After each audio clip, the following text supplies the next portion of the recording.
Bien, bonsoir à tous et à toutes. Avec le retour des beaux jours, nous allons cuire. J'en profite pour vous indiquer que dans le cadre d'une réorganisation et d'une optimisation des bureaux existants, pour tout à la fois être plus compact, tout en offrant à nos personnels aussi des conditions de détente, de repos, de recul ou de restauration qu'ils n'ont pas aujourd'hui. Nous réfléchissons à un nouveau positionnement d'une vraie salle du conseil municipal. J'avais décidé d'être populaire dans ce début de conseil. Je ne doute pas que je le serai. Voilà, on vous présentera tout ça en temps utile, mais les dispositions de notre mairie nous le permettent. Plusieurs de nos collègues ont donné procuration. Christine Fléchon-Paglia a donné procuration à Bertrand Fols, Pascal Tilly a donné procuration à Didier Bégouin et Bernard Manjol a donné procuration à Stéphane Klopp jusqu'à son arrivée. Bernard est sur l'une des premières manifestations de la fête de la nature sur laquelle on aura l'occasion de revenir. Je vous propose de désigner un secrétaire de séance qui pourrait être Stéphanie Texera, même si elle aura ce soir un rôle un petit peu plus complet que celui-là, si tout le monde en est d'accord. Merci. Personne ne dit non, pardon, je ne pas regarder. Elle ne dit pas non. Et sans transition, nous passons sur la question des décisions du maire, donc les décisions, les intentions d'aliéner et les autres décisions. Y a-t-il des questions? Non, s'il n'y a pas de questions, je vous propose de passer à l'approbation du procès-verbal de notre conseil municipal du 27 mars 2023. Y a-t-il des observations? Des votes contre? Abstention? Merci. Et donc, pour aller directement dans le vif du sujet, nous avons choisi la semaine de la fête de la nature pour revenir sur et présenter de façon plus globale et complète les actions sur les aspects environnementaux et la biodiversité au rapport de Stéphane Klopp et Stéphanie Texera. Alors tout d'abord, cette présentation n'a pas pour but d'être exhaustive, mais plutôt de montrer l'état d'esprit de la municipalité sur le sujet. La ville de Villers-et-Nancy présente de nombreux biotopes, la forêt, des pelouses thermophiles, à bassin, à vallons froids, des parcs arborés et divers espaces verts, dont les jardins des particuliers. Cette diversité de milieux permet à une faune et une flore nombreuses et diversifiées de s'épanouir. Des actions en faveur de certaines espèces animales et végétales ont été menées par la municipalité en lien avec associations et bénévoles. La création d'une mare pédagogique en 2016 qui a permis le retour d'une reproduction des grenouilles rousses en forêt de haies et qui a fait découvrir à plusieurs dizaines d'écoliers cette espèce. Une participation financière dans le cadre de la rénovation du château de Brabois afin de créer des aménagements en faveur des chauves-souris et des hirondelles notamment. Le développement généralisé du fauchage tardif et l'arrêt des pesticides en faveur des espèces d'insectes et de leurs prédateurs. La protection de nos arbres remarquables, en particulier le cèdre du Liban du parc de Madame de Graffigny, que nous avons décidé de protéger du piétinement de son appareil racinaire par la mise en place d'une canivelle et de plantation. Et il y a quelques mois encore, une première opération de ramassage de crapauds au fond du boulevard des Essarts pour leur permettre d'aller se reproduire sans encombre au bassin de la Sens. Opération organisée par des bénévoles suite à la formation donnée par la mairie en comité consultatif environnement d'un premier épisode de traversée en 2022. Ce sont ainsi plus de 600 crapauds qui ont été mis en sécurité. Mais protéger les espèces n'a de sens que si l'on protège aussi leur milieu de vie. Ainsi, dès 2014-2015, des actions de réouverture du milieu ont été menées avec De Vibra, Florène et le lycée de Pixérécourt sur le plateau de Villers, afin d'empêcher les pins noirs d'envahir la pelouse à orchidées. L'activation de l'espace naturel sensible en 2018 a amené une connaissance accrue du milieu thermophile du plateau en permettant le lancement d'une étude faune et flore pluriannuelle achevée en 2021. 6 espèces de plantes patrimoniales, parmi la multitude d'espèces végétales, 49 espèces d'oiseaux, 173 d'insectes, 3 de reptiles, 2 d'amphibiens, 9 de mammifères terrestres, et enfin 7 espèces de chauves-souris ont ainsi été répertoriées.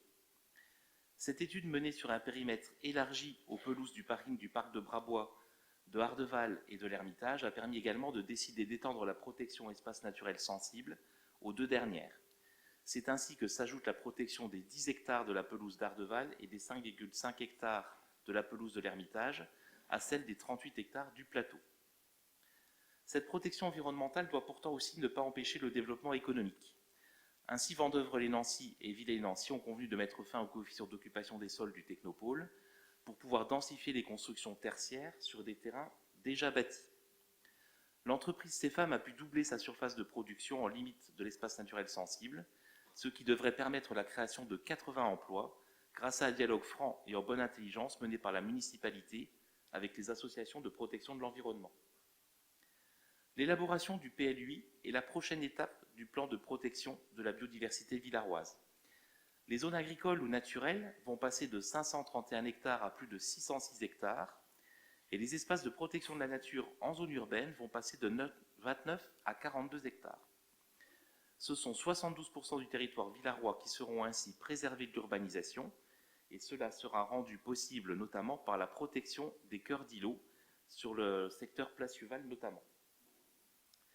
Si la métropole peut se targuer d'avoir 85% des logements à moins de 5 minutes à pied d'un parc ou d'un espace naturel, Villers-les-Nancy frise quant à elle les 100%. Je laisse la parole à ma collègue Stéphanie. Merci Stéphane, bonsoir à tous. Alors, l'une des principales mesures de préservation de la biodiversité reste la sensibilisation du public à la richesse et à la fragilité de son environnement. Pour cela, le partenariat avec le Centre permanent d'initiative pour l'environnement de Champenoux se poursuit depuis de nombreuses années avec des subventions obtenues depuis l'activation de la politique ENS de la part du département, malheureusement en baisse depuis 2022. Les marges de nettoyage mises en place par la municipalité et la formation des premiers équipiers du climat doivent favoriser les prises de conscience. Je profite également de cette prise de parole pour remercier tous les participants présents aux marges de nettoyage. Je redonne la parole à Stéphane. Depuis 2015, la Fête de la Nature offre un panel de conférences, de sorties sur le terrain et de rencontres avec les associations du territoire. Cette année, à partir de ce soir et jusqu'à dimanche soir, le public pourra découvrir la richesse de la biodiversité villaroise et métropolitaine et des grands enjeux du dérèglement climatique. Je remercie Bernard Manjol, conseiller délégué, de présenter la première conférence de la semaine avant de nous rejoindre, avec pour thème les murs en pierre sèche et leur intérêt pour la biodiversité, par Mathieu Husson et Luc Bonassini du CAUE 54. Demain soir, vous pourrez découvrir les chauves-souris du Jardin botanique à partir de 20h sur réservation auprès du CPPESC, l'association de protection des chauves-souris de Neuve-Maisons. Mercredi, 2 sorties prévues avec le CPIE de Champenoux, l'une pour la LSH, donc les enfants le mercredi après-midi, et l'autre pour le grand public sur réservation pour découvrir la faune et la flore du plateau. Mercredi soir, l'USAN, association de spéléologie de Nancy, abordera la problématique de la circulation de l'eau et de son exploitation entre hydrologie et géologie. Jeudi, les shifters Nancy-Lorraine aborderont quelques secteurs du plan de transformation de l'économie française et des exemples de résilience de villes et de métropoles, notamment celle du Grand Nancy. Samedi matin, vous aurez le choix entre un atelier photo paysagère au Jardin botanique ou une sortie sur les plantes comestibles et médicinales dans le vallon d'Ardeval, sur réservation. Samedi après-midi, la métropole nous présente le résultat des études de son atlas de la biodiversité au Jardin botanique avec stand et activités. Dimanche matin, deuxième atelier photo paysagère au Jardin botanique. Et à partir de midi, au parc de Madame de Graffigny, une restauration avec produits bio et locaux vous sera proposée par le food truck Les Fermiers d'ici. Vous pouvez réserver jusqu'à mercredi midi. Entre 12h et 14h, la conteuse Graziella Favorito abordera des histoires peuplées de personnages et d'animaux extraordinaires sur le thème de la nature. Et à partir de 14h, environ 25 stands vous accueilleront dans le parc de Madame de Graffigny. Vous pourrez notamment échanger des plantes à la bourse aux plantes, donner vos vélos inutilisés, faire réparer vos vélos, donner ou récupérer gratuitement des objets inutilisés à la Gratiféria, essayer les vélos et vélo cargo électrique de la Maison du Vélo, disponible en location, et jouer en famille à des jeux d'extérieur et des jeux sur la nature et les animaux. Vous pourrez également contribuer aux actions caritatives du Lions Club ou de l'association Sauvons nos animaux. Madame Vitali proposera crêpes et gaufres aux petits et grands. Voilà pour le programme. Merci. À 20h, il ne faut pas parler de crêpes et de gaufres. Pour le reste, c'était parfait. Qui souhaite prendre la parole? Je ne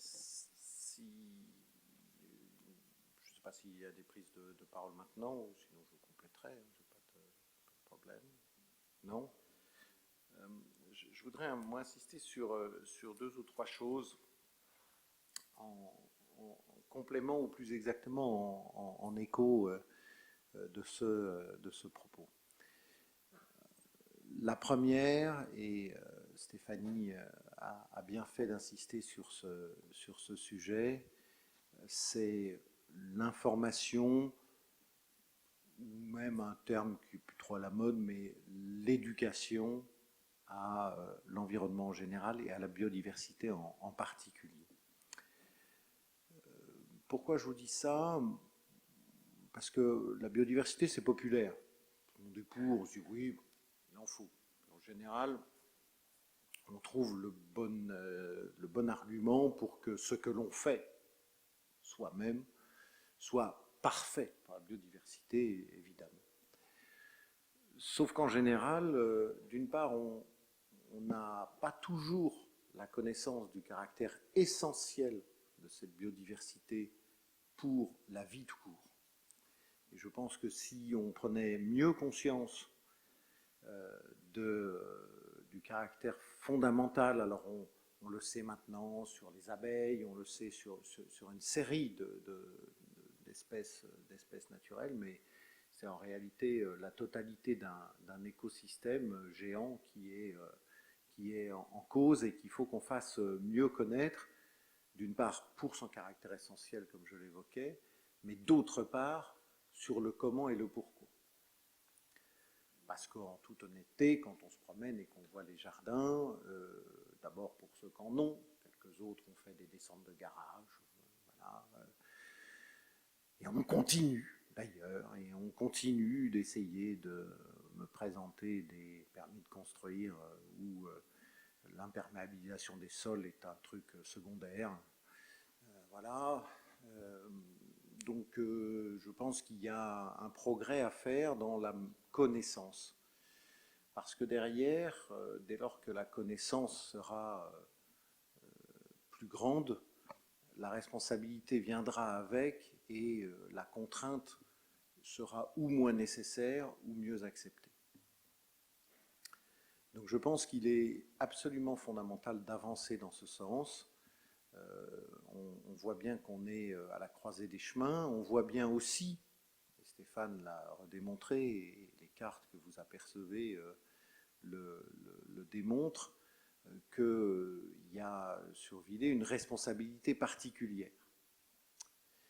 Mais ce qui est intéressant, et ça fait transition avec mon deuxième propos, ce qui est extrêmement intéressant, c'est que vous voyez que, d'une part, ce à quoi nous travaillons pour le futur PLUI, c'est à une extension considérable des zones vertes protégées. Presque 10 points de plus, nous passerions de 53% à 61%. Alors oui, il y a le plateau de Villers, bien sûr, et ça nous semble peut-être déjà quelque chose d'acquis, mais si vous regardez les chiffres, le plateau de Villers ne représente qu'une moitié à peine des zones qui demain seront protégées.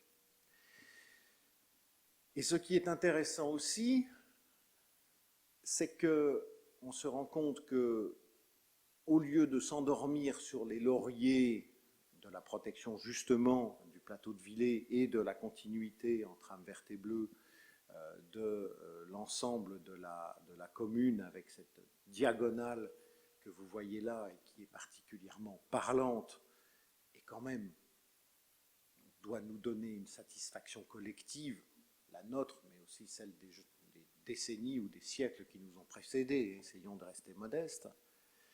Mais ce que vous voyez aussi, c'est que, bonsoir Bernard, c'est que on doit faire un travail intelligent sur la biodiversité en ville. Mais la biodiversité en ville, on la voit souvent à travers l'espace public.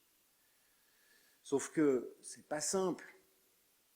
Et que très sincèrement, un certain nombre des options qui sont parfois prises pour faire des choses relativement spectaculaires me laissent un tout petit peu perplexe. Parce que l'espace public, il est tellement utilisé.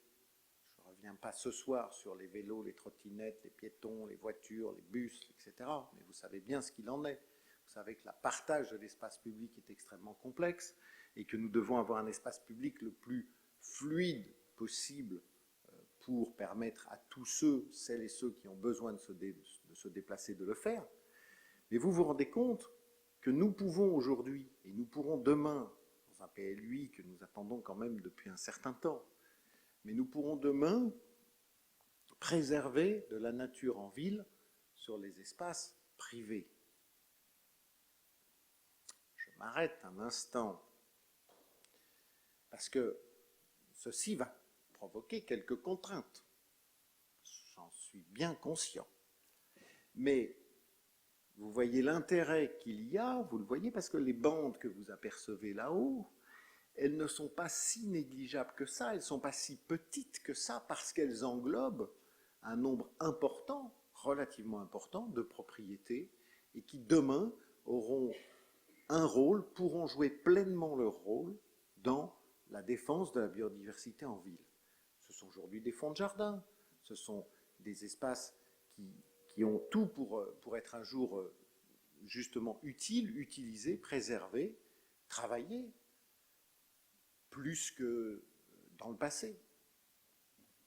Au fond de chez moi, j'ai un parking, pas le mien, un parking. Un parking, ça vaut autant, un parking goudronné, ça vaut autant qu'une haie travaillée, préservée, ancienne et porteuse de biodiversité. C'est pas normal. Et bien demain, ce qui va être proposé dans le travail du PLUI, en écho d'ailleurs à des propositions qui seront revisitées prochainement avec les associations, mais aux propositions des associations telles que la PECV ou de Vibra, on va travailler, bonsoir monsieur le directeur, on va travailler à développer ça. Donc ça, c'est un travail absolument fondamental. Et j'en appelle à la responsabilité de tous et de chacun par rapport à ça, parce que, encore une fois, ça va provoquer quelques contraintes. Mais qu'est-ce qu'on va bien vivre demain, quand effectivement nous sommes déjà 100% à être à moins de 5 minutes, je crois que c'est ça, d'un espace vert. Demain, on va pouvoir faire mieux. Ça m'amène à une dernière considération qui explique pourquoi j'ai placé à dessein ce débat ce soir, non seulement pour la fête de la nature, mais aussi pour vous inciter toutes et tous à vous mobiliser le plus possible sur le travail du plan local d'urbanisme intercommunal. Parce que on peut avoir l'impression, quand on voit ça comme ça, que finalement, tout ça est plus ou moins tranché, tout va bien, c'est parfait, ça va progresser. Alors, on fait monter de plus de 8 points la proportion d'espaces naturels protégés sur le territoire, magnifique. C'est un premier acquis. Mais on a, dans le cadre du plan local d'urbanisme, beaucoup de choses aussi encore à discuter et à faire valoir pour la qualité de vie en général, pour la biodiversité en particulier, mais pour la qualité de vie en général.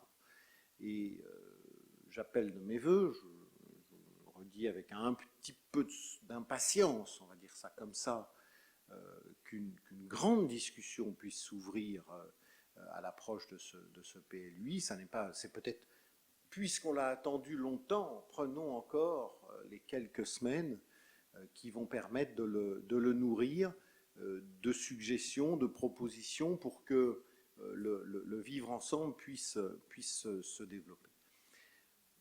Nous aurons l'occasion, Stéphane n'en a pas parlé ce soir, c'était entendu comme ça, mais aussi de présenter des projets qui avancent bien sur tout le travail lié à l'espace naturel sensible. Ce sont des choses qui avancent. On a besoin pour ça de la mobilisation de tous les acteurs, et notamment de tous les acteurs publics, qui doivent prendre chacun leur part à cela, qu'ils soient en charge de l'environnement ou qu'ils ne le soient pas. Voilà, cet appel, y compris aux établissements de soins. Voilà ce que je voulais vous dire. Je crois que c'est un travail de fond, c'est un travail discret, c'est un travail multiple, mais qui peut, je suis sûr, et qui aujourd'hui permet de porter ses fruits et est mesurable.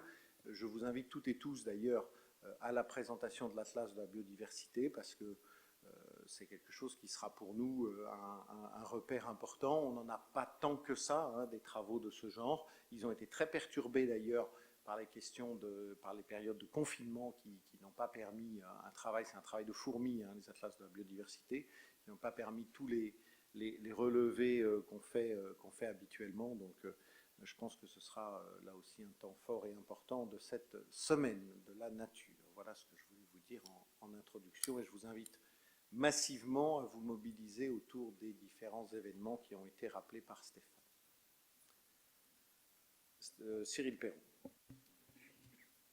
Oui, donc merci pour cette présentation. Alors c'est sûr que quand on voit les orientations et les priorités telles qu'elles sont définies ou proposées, qui vont encore être, je pense, amendées et discutées lors des réunions sur le PLUIHD, on voit que tout ça va dans le bon sens, on l'avait tous souhaité.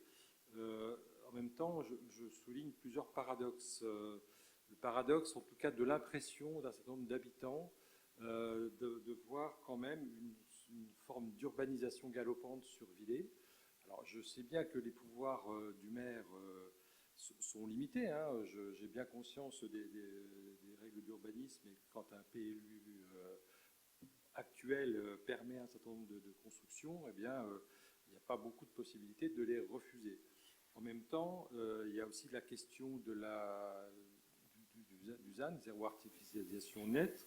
Il y a la question de la préservation des espaces boisés existants, avec des projets qui, peu ou prou, mettent ce boisement un peu à mal, même si on a des engagements de reboisement. On sait tous qu'un arbre jeune, même 3 arbres jeunes ne remplaceront pas un arbre plus ancien. Donc il y a quand même cette impression, et je pense qu'il faut aussi qu'on essaye, sans obérer la volonté de la commune ou de la métropole de se développer, il faut quand même qu'on essaye de limiter les règles constructives, notamment sur les limites de zones où il y a parfois des conflits entre les zones qui permettent des hauteurs de nature différentes.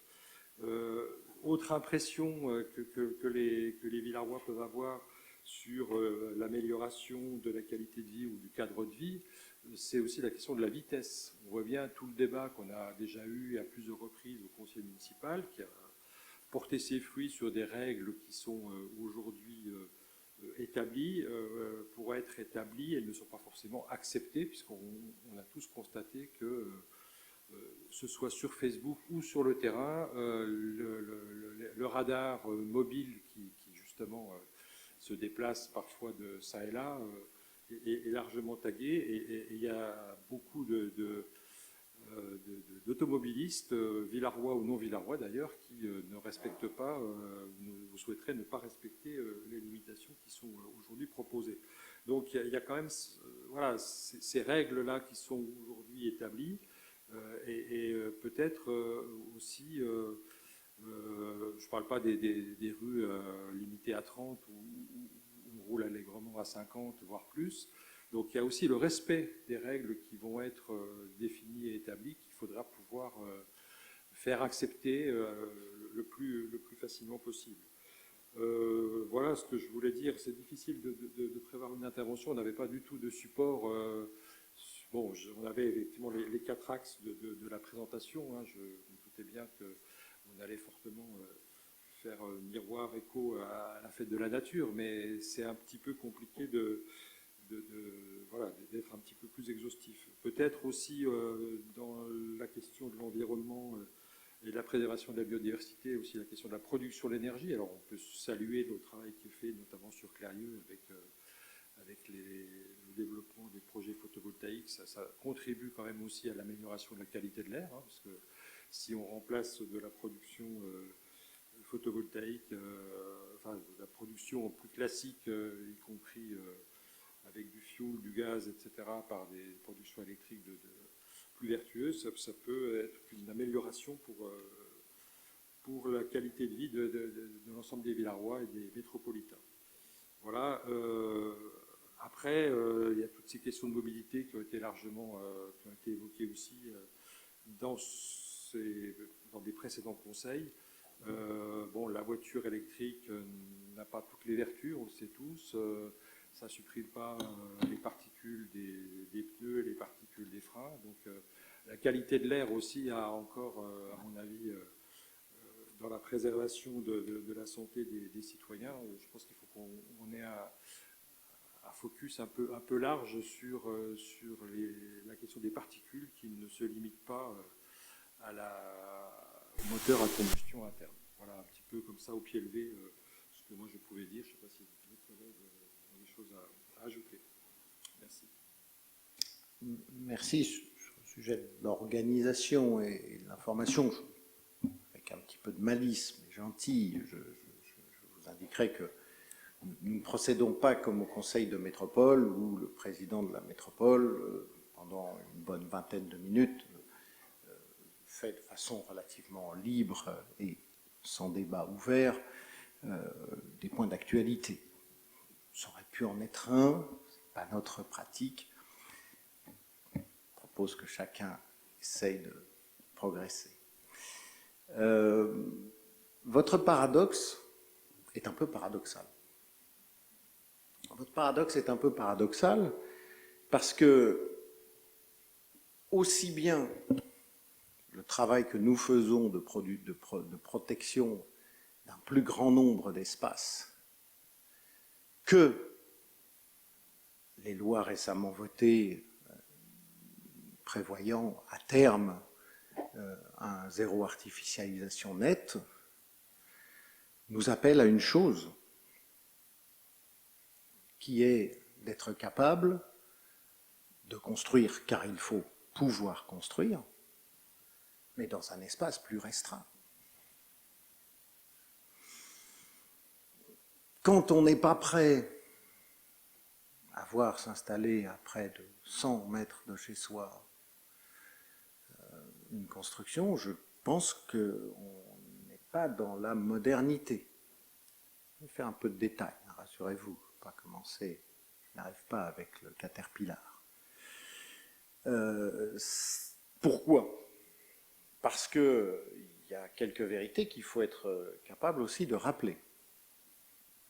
La première, c'est que le point où je souhaite vous corriger, si je puis me permettre, ou en tout cas corriger le propos, c'est que Villers ne se développe pas, et c'est d'ailleurs pas notre objectif. Puisque Villers n'a, sur la longue durée, il y a des plus, il y a des moins, il y a des moments où ça revient, où ça repart, etc. Mais enfin, sur 20 ans, Villers n'a pas gagné d'habitants. Et Villers n'en gagnera pas un seul. Pour des raisons très simples, c'est que nos modes de vie changent. L'allongement de la durée de vie, en bonne santé et chez soi, conduit un nombre croissant de personnes à vivre seules.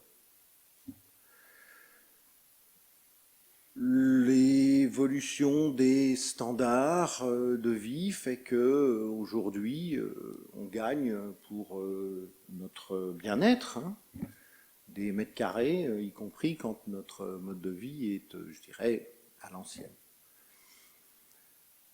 Combien d'entre nous s'émerveillent et se félicitent des familles séparées qui optent pour la garde alternée? Formidable, la garde alternée. J'adore la garde alternée.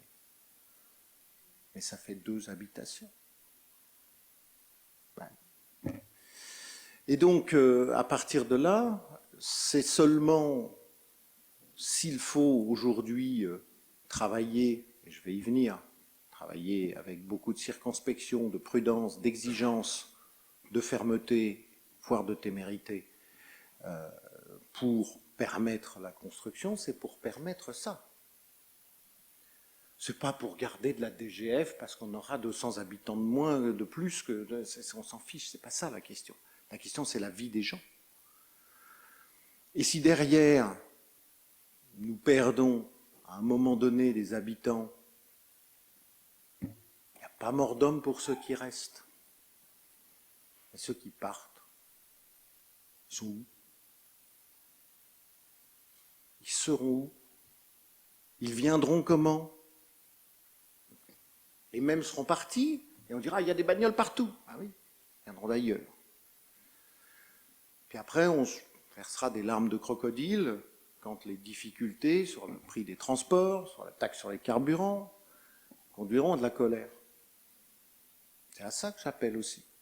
C'est à cette responsabilité-là. Donc il nous faut, je donne l'objectif, je trouverai bien en termes de vie sociale et d'équipe de travail, je dirais, à la construction sociale, que nous puissions rester le même nombre que ce que nous sommes.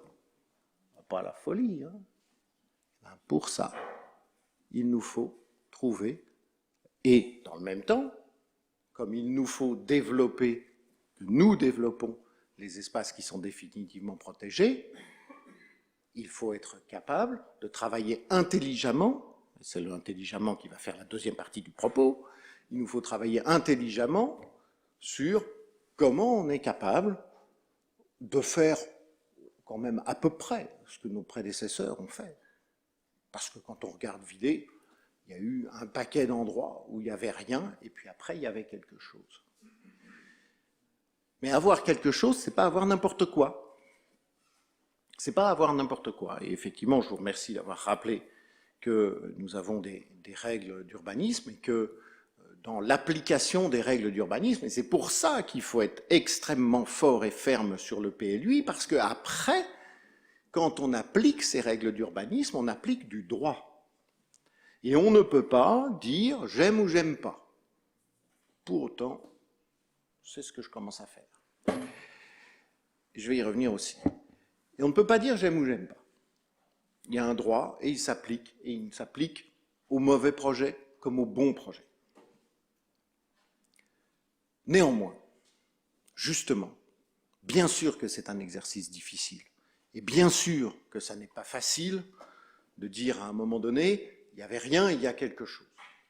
Je me souviens des débats qu'on a pu avoir au moment de la construction de l'immeuble Point de Vue rue Charles-Houdy. Je prends exprès un immeuble qui aujourd'hui est extrêmement bien inséré. Il y avait des gens qui habitaient de l'autre côté de la rue et qui perdaient la vue sur le vallon d'Ardeval. C'est regrettable. Bien sûr que c'est regrettable. Et derrière, c'est tout ce travail d'insertion, en étant capable, encore une fois, de vivre sur des surfaces moins étendues. Ce serait tellement facile de recouper, je vais revenir sur les projets du moment, ce serait tellement facile de recouper partout où il n'y a personne.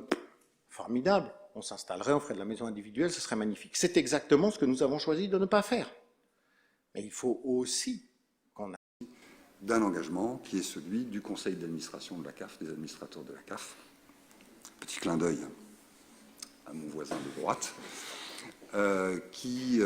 sans lequel cette convention n'existerait pas, puisque pour la signer, il faut qu'elle soit votée par l'instance politique que constitue ce conseil d'administration et qui est très attentif à ce que les propositions que les services de la CAF lui font soient réellement adaptées aux besoins de chaque territoire. Et on a même des commissions au sein du conseil d'administration qui sont chargées du suivi de ces conventions.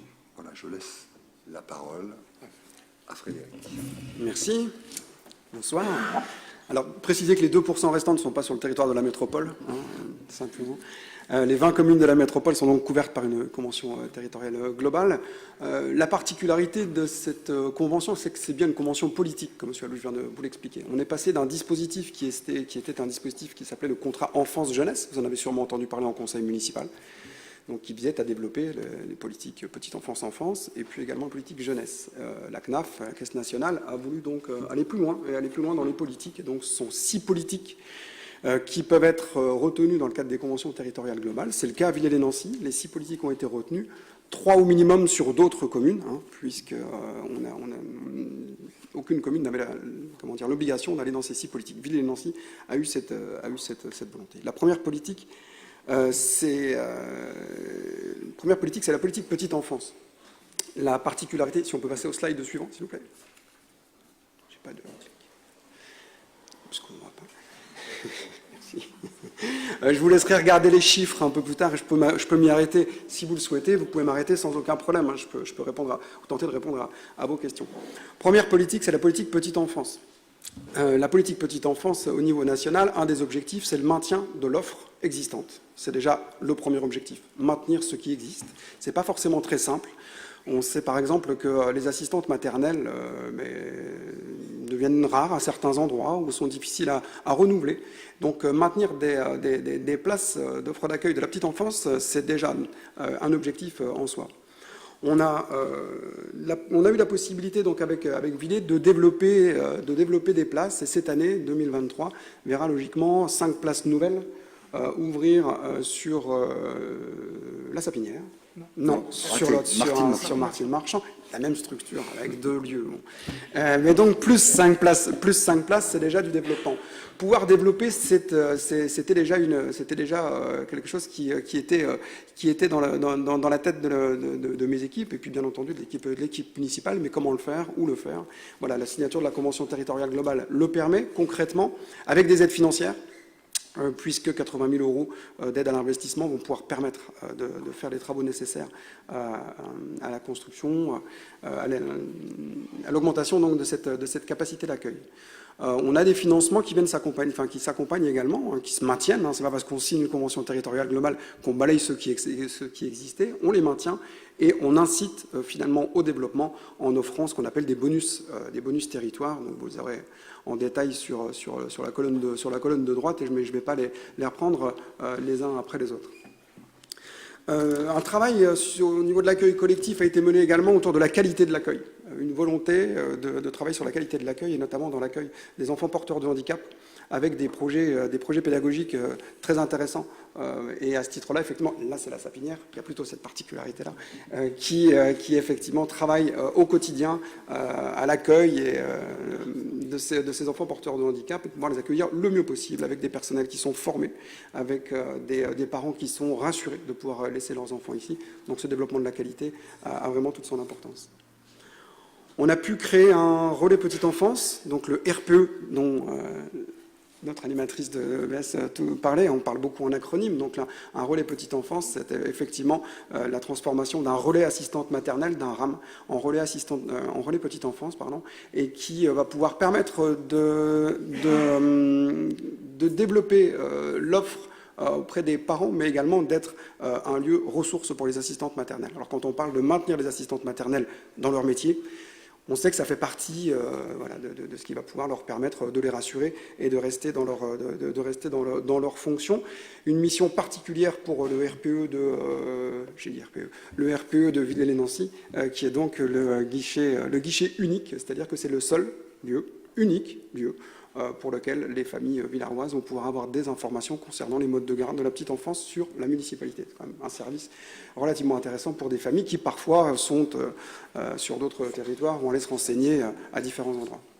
Et puis donc souligner au niveau de la petite enfance également, pour finir, qu'on a relancé, on va dire, une coordination petite enfance à l'échelle de la métropole, et que 2 personnes de Villers-lès-Nancy, donc un élu, une technicienne, voilà, ils sont très actifs. Donc Olivier Hérault ici présent, et puis donc Nathalie n'est pas là ce soir, non, Nathalie Dutilleul également, donc directrice petite enfance. Donc c'est assez intéressant d'avoir aussi à la fois des élus et des techniciens autour de la table pour réfléchir ensemble à ce qui va pouvoir être intéressant de mutualiser, de construire à l'échelle donc de la commune, mais aussi de la métropole.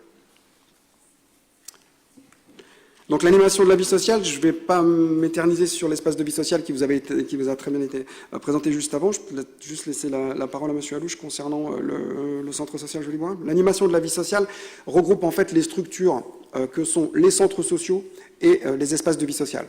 Centre social, en règle générale, une envergure un peu plus importante, souvent plus importante en Meurthe-et-Moselle.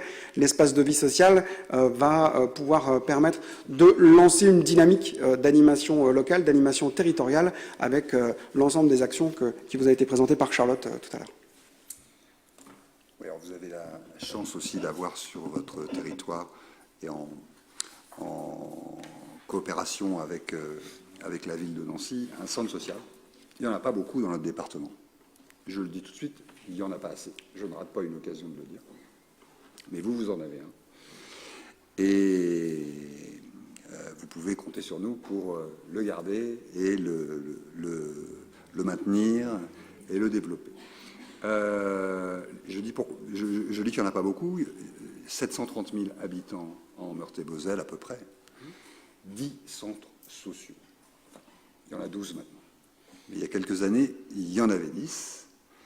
Et une des premières choses que j'ai annoncées à mon arrivée, c'est qu'on allait les développer partout où ils sont nécessaires. Alors on a un tissu associatif très dense en Meurthe-et-Moselle, et c'est une des raisons pour lesquelles les centres sociaux ils sont relativement peu développés.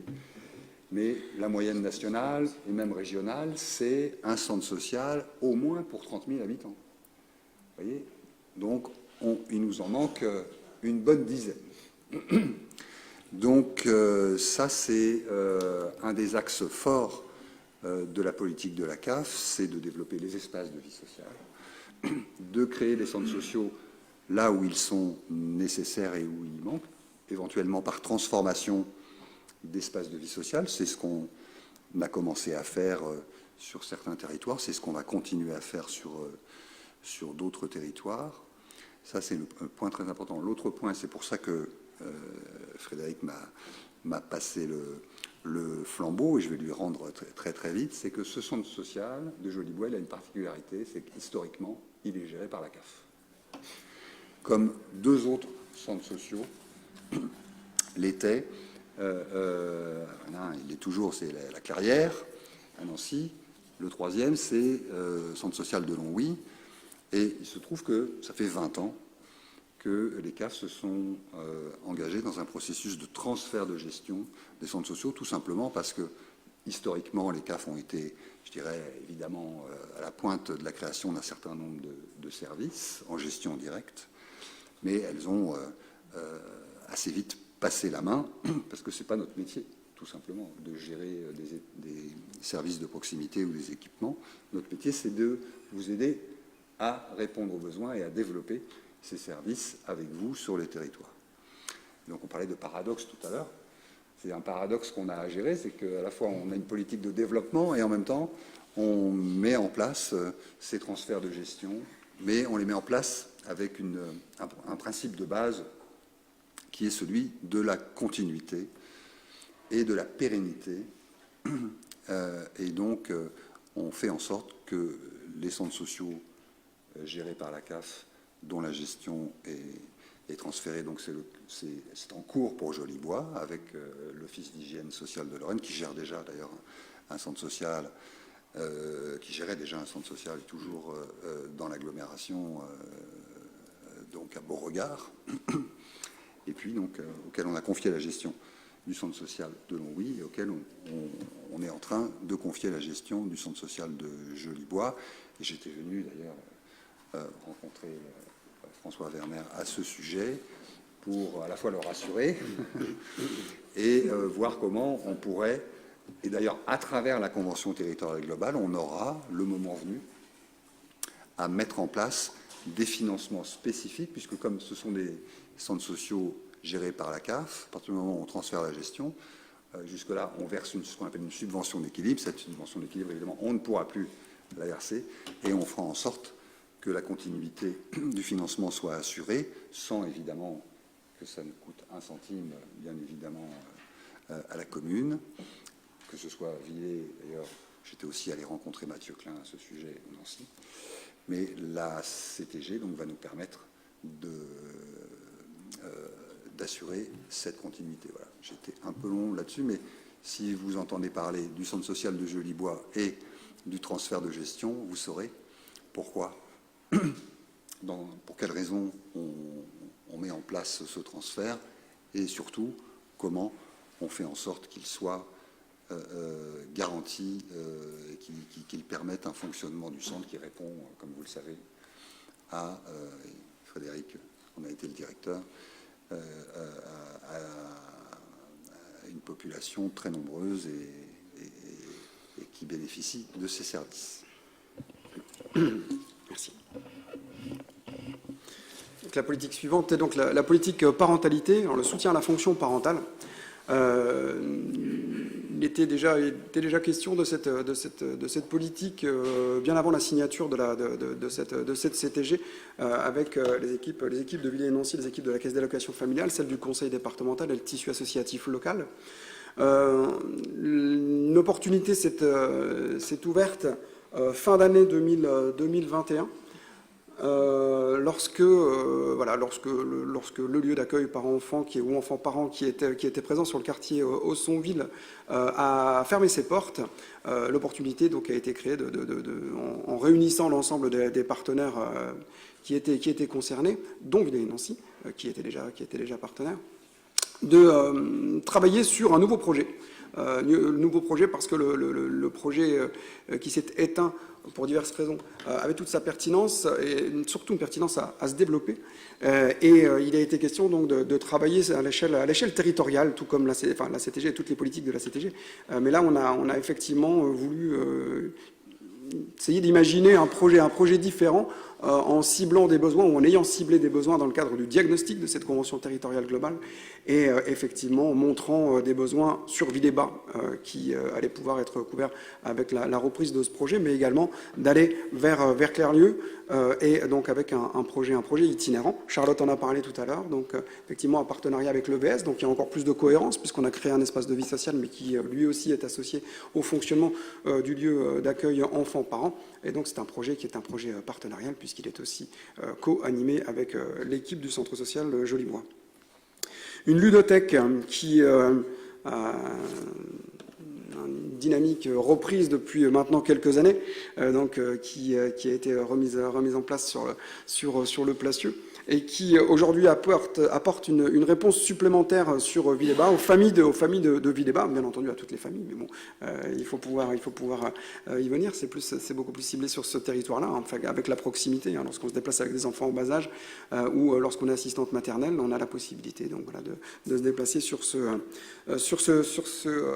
lieu qui permet également la mise en place d'un certain nombre d'activités partenariales. Donc nous avons bien entendu maintenu des actions qui existaient, repris ou fait reprendre des actions qui avaient pu vivre auparavant, en améliorant leur mode de fonctionnement. Alors l'améliorant, je suis déjà dans l'évaluation si je le dis, mais répondant à d'autres besoins, et on a développé finalement ces actions puisque les besoins étaient existants.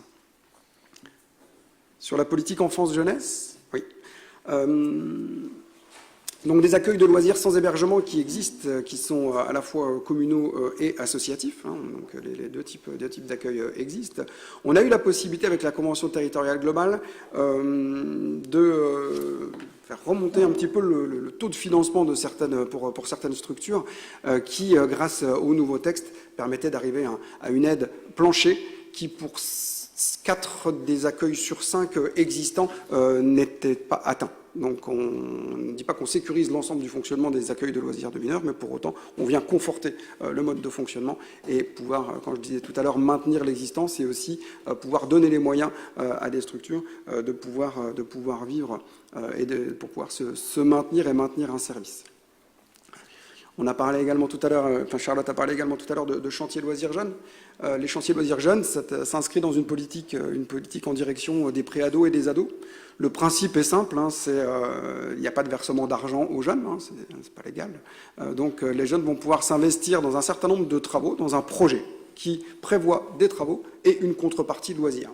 Alors la Caisse d'allocation familiale est financeur important de ce dispositif sur l'ensemble du département, et la mise en place d'un certain nombre d'actions, de projets tels que ceux que je vous ai décrits auparavant, a permis également de développer donc cet axe de chantier loisirs jeunes qui, à notre sens, est un début, mais qui touche à la fois, qui touche le territoire de Clérieux, donc avec le VS, mais qui touche également Ville et Village avec le pôle Action Jeunesse. Donc ce sont des structures qui existaient, mais qui finalement ne développaient pas ce type de projet en direction des pré-ados et des ados. Et on sait très bien que sur ces territoires, la demande est effectivement importante, puisque le public est là, et peu d'offres étaient existantes. Je vais presque finir sur l'accès au droit. L'accès au droit, il est caractérisé sur la création d'une commission territoriale d'aide sociale facultative, co-animée Caisse d'allocation familiale et conseil départemental, et à laquelle, sur votre territoire, l'équipe du CCAS de Villers est fortement mobilisée. On travaille également avec le CCAS de Vendeuvre, et on a délimité le territoire sur ces deux communes-là, avec une co-animation conseil départemental, Caisse d'allocation familiale. Co-animation et cofinancement. Les financements ont gonflé avec le temps, mais surtout avec les besoins, malheureusement. Et c'est donc lié, c'est dans le cadre du plan et du développement du plan de lutte contre la pauvreté que ce nouveau dispositif a été mis en place. Il permet, alors je vais caricaturer et faire simple, lorsque des familles qui sont vraiment ou des personnes individuelles, lorsqu'elles sont vraiment dans une situation extrêmement difficile et qu'elles sont passées, excusez-moi l'expression, à travers toutes les mailles du filet en termes de droit commun, et qu'il y a encore des besoins qui ne peuvent pas être couverts, des aides financières sur le mode de garde, sur de l'équipement, lorsque une maman seule va, de l'équipement mobilier par exemple, lorsqu'une maman seule va devoir être relogée, sortie d'un centre d'hébergement et de réinsertion sociale, qui a subi des violences conjugales, lorsque les dispositifs de droit commun ne peuvent pas couvrir ces aides, la commission territoriale d'aide sociale facultative est présente. Sur celle de Villers et Vendeuvre, la CAF met dans un pot commun 20 000 € par an, 10 000 € du conseil départemental, et donc une participation des deux municipalités également, donc qui permet, avec une année complète, d'avoir une enveloppe que l'on va pouvoir mobiliser pour des personnes et des familles qui sont dans grande difficulté. Je terminerai sur le poste de chargé de coopération de la Convention territoriale globale. Simplement dire qu'un poste issu du contrat enfance-jeunesse donc existe et est maintenu. Donc pour l'animation de cette convention territoriale globale, il faut du personnel. Donc on travaille en partenariat, mais on travaille aussi avec des personnes qui ont besoin d'être finalement spécifiquement nommées sur des missions particulières, et notamment celle-là. On a aussi en projet, mais ça reste en projet tant que notre convention d'objectifs et de gestion n'est pas signée avec la Caisse nationale, de développer un poste sur cette coopération, enfin cette coopération de cette TG. Voilà. Juste quelques mots de conclusion rapide. Vous voyez que le bilan est, si j'ose dire, est déjà très riche et cette convention a tenu ses promesses. Beaucoup de choses ont été faites. Enfin, vous cochez vraiment toutes les cases d'une CTG, y compris l'accès au droit. J'insiste beaucoup là-dessus, c'est vraiment très important. Ça veut dire que vous avez saisi, dans tous les sens du terme,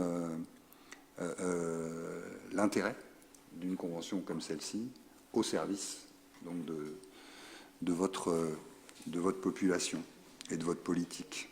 Et vraiment, vous pouvez compter sur la CAF pour continuer à vous accompagner et à conforter toutes ces actions, à les développer. Je ne vais pas les reciter, mais par exemple les enfants porteurs de handicap, ça c'est vraiment très important. Ça coûte très cher. Enfin, ça coûte très cher, c'est un peu idiot de dire ça. Ça demande du temps, ça demande des compétences, et donc ça a un coût. Et ça vaut le coup de le faire. Mais voilà, il faut une volonté pour ça. Et puis, il y a encore plein de choses pour les jeunes, la parentalité, etc. Donc, vraiment, bravo à vous pour ce travail et bravo à l'EVS. Et donc, longue vie à la CTG. Merci. Donc, nous avons nos partenaires. Ils sont le cas échéant à vous si certains souhaitent leur poser des questions. Moi, je voudrais ajouter deux petites choses. Essayer d'être bref, mais pas absolument évident. La première, c'est que tout ça vient de loin et que de chemin parcouru. Je souhaiterais d'ailleurs rendre à César ce qui est à César, et notamment à l'action des mandatures précédentes, notamment sous la responsabilité de Pascal Jacquemin, la création de la crèche Martine Marchand, les amorces de partenariat avec Jolibois, en périphérie ou en marge de tout ça, la création de la Maison de la Solidarité, tout ceci s'était fait. Après, je regarde Olivier parce que je crois qu'on en a ajouté beaucoup. Ça a été RAM au départ, devenu relais petite enfance. C'est tout le travail qui a été fait sur le lieu d'accueil parents-enfants. C'est tout le travail sur l'espace de vie sociale et c'est encore aujourd'hui, je vais en oublier, je préviens tout de suite, mais c'est encore aujourd'hui le travail qu'on conduit en profondeur sur la question de la jeunesse. Pourquoi on fait ça? Pourquoi on fait ça? Alors on fait ça d'abord, pas d'abord, mais beaucoup, parce que je disais que la CAF est notre premier partenaire, mais ce n'est pas un banquier que vous avez à côté de vous. Ce n'est pas un banquier. Ce sont des gens qui nous aident à progresser. Et dans un contexte où, je le redis toujours, et ça vaut pour la finance comme pour l'accompagnement humain, on nous dira, vous êtes vilés, il ne doit pas y avoir trop de problèmes, débrouillez-vous. Je le dis. Nous ne sommes pas forcément en situation très facile pour développer ces politiques. Et pourtant, si ce travail a été conduit en profondeur depuis maintenant presque 20 ans, si ce travail a été conduit en profondeur, c'est parce que l'évidence qui arrive quand vous êtes en responsabilité à Villers, c'est que vous êtes en face d'une mutation humaine profonde, générationnelle, c'est la plus évidente, mais aussi sur les profils des personnes que vous accueillez. Et qu'il faut pouvoir s'adapter à tous ces profils. Merci d'avoir terminé sur le handicap. Nous avons aussi toujours considéré que sur la scolarisation, comme sur l'accueil hors scolarité, avant la scolarité ou autour de la scolarité, nous avions un rôle à jouer. Mais on pourrait décliner à l'envi le sujet. Sur la question de l'accès au droit, on se dit, ils sont à Villers, ils savent tout, ils ont Internet, bien évidemment, et tout le monde sait chercher. Non, non. La difficulté de l'accès au droit, elle se loge partout. Et elle est encore plus difficile à atteindre quand elle est éparpillée. Et donc ce travail-là, je veux croire qu'à un moment donné, il a résonné effectivement, y compris chez un financeur majeur, mais je veux croire aussi que c'est parce qu'il porte ses fruits dans la durée que nous conduisons et nous pouvons continuer dans la durée de développer, car là c'est bien d'un développement qu'il s'agit, de développer ces différentes parties du contrat territorial global qui n'a jamais aussi bien mérité son nom. Donc voilà ce que je voulais vous dire. Pascal Jacquemin. Merci, Monsieur le maire. Moi, je voudrais effectivement, comme vous, saluer tout le travail qui a été fait, qui est fait et qui, je l'espère, va continuer et s'amplifiera de la caisse d'allocation familiale. Et puis, aussi dire que c'est vrai, le maire actuel continue une politique qui a été initiée. Elle n'a pas été initiée que par moi. J'avais une équipe et il y avait une personne qui s'appelait Elisabeth Picot, ma première adjointe, qui était une personne remarquable et qui a fait énormément pour le social sur Villers et Nancy.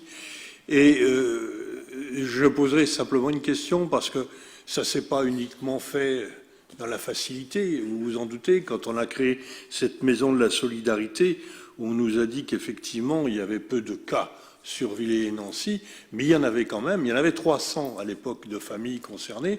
Maintenant, je ne sais pas combien il y en a, mais c'est un peu aussi une de mes questions.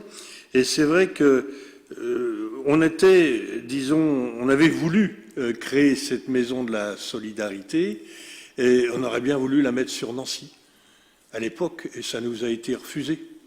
On s'est beaucoup battu. Et donc j'ai dit, puisque les riches n'ont pas la capacité de donner la place aux pauvres, on les accueillera au château. Donc on les a mis au château. Et depuis maintenant, on va dire 7 ans, 8 ans, ils sont repartis à Jolibois. Alors peut-être aller pouvoir nous donner des nouvelles. Ils sont remontés à Pagnol. Comment? Donc ils étaient partis, place de la division de je ne sais plus laquelle division, là. Merci, deuxième DIC, et ils sont remontés à Pagnol. Oui, mais monsieur le maire, on ne ferait jamais croire que les pauvres gens qui habitent dans le quartier du Placieux ou à la Chiennerie vont quand même à Pagnol. Ou alors, il y a toujours un système de bus que nous avions mis en place qui continue à fonctionner. Mais moi, je ne suis pas au courant, mais vous allez peut-être pouvoir m'en apprendre, justement. C'est le but de ma question. Voilà, le social, tout le social, continuons sur le social. Mais c'est vrai que j'aimerais avoir quelques informations concernant ces populations qui ne sont pas forcément villaroises, qui sont en proximité de Villers, mais qui nous concernent tout pleinement, puisque nous avons une école qui est sur le territoire de Villers, mais qui est aussi sous la direction, on va dire, le contrôle de Nancy. Alors peut-être quelques mots, puisque en effet la Maison de la Solidarité n'est pas directement dans le champ de la convention avec la CAF, mais d'une part pour confirmer, y compris dans des schémas politiques différents et successifs, que le schéma de partenariat entre Nancy et Villers n'a pas été simple à conserver et que donc nous n'avons pas pu le conserver. Pour des raisons assez faciles à résumer, je regarde Olivier avec qui on avait beaucoup travaillé. Je crois que notre approche est pas tout à fait la même, et notamment elle n'est pas tout à fait la même que celle d'un gros CCAS qui a ses schémas de procédure, d'action. Notre Maison de la Solidarité repose sur énormément de bénévolat, et je remercie Pascal Jacquemin d'avoir cité Elisabeth Picot qui y est pour beaucoup. Et ses successeurs sont extrêmement impliqués. Donc elle a, dans un premier temps, traversé la limite entre Nancy et entre Villers et Nancy pour s'installer sur la place, effectivement, de la deuxième DIC. Merci pour les armées.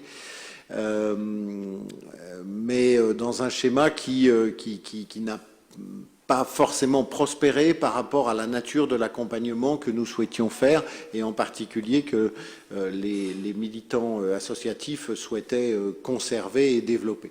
Et donc c'est en plein accord avec eux que nous avons pu reprendre, réhabiliter complètement une partie de l'école Pagnol. Pardon, mais Villers est une et indivisible. Entre faire descendre un bénéficiaire de Clerlieu vers Villers-Bas ou faire monter un bénéficiaire de Villers-Bas vers Clerlieu, je ne vois pas de différence aveuglante. En tout cas, ça n'est pas ce qui nous est rapporté. Et nous nous assurons, en tout cas depuis toujours, que chacun peut venir dans les conditions de desserte les meilleures. Ce que je constate, c'est que l'activité de la Maison de la Solidarité ne faiblit pas, ce qui veut dire que ce sujet quand même est surmonté, en tout cas. Bertrand Fols. Oui, juste une toute petite précision, monsieur le maire. Il y a l'épicerie des deux villes qui est restée à la 9e division et la Maison de la Solidarité à Pagnol. Donc je regardais les chiffres qui ont été donnés par la Maison de la Solidarité lors de la dernière Assemblée Générale. Ils ont aidé environ 70 familles, ce qui représente 140 personnes, juste pour la Maison de la Solidarité. Quant au service Solidarité à Villers, notamment avec le CCAS et Christine qui en est la vice-présidente, nous avons à peu près aidé 400 400 personnes environ, mais toute aide confondue. Comme vous le disiez tout à l'heure, monsieur, c'est vrai qu'avec cette commission facultative, nous venons en aide à beaucoup de personnes, et tous ceux qui ne sont pas qui passent à travers les mailles, on peut leur attribuer, notamment, et là pour ces commissions-là, beaucoup de matériaux, des machines à laver, des lits, des choses comme ça, pour subvenir aux besoins tout de suite immédiats, qui, comme vous l'avez dit, dans des situations parfois dramatiques, où il faut agir rapidement. Donc voilà, pour donner quelques chiffres pour répondre à Pascal. Je veux juste dire que cette commission territoriale d'aide sociale facultative, elle est facultative. C'est-à-dire que c'est une invention locale, partenariale, qui n'existe pas beaucoup ailleurs en France, pour vous dire les choses. Moi, c'est la première fois que je le vois.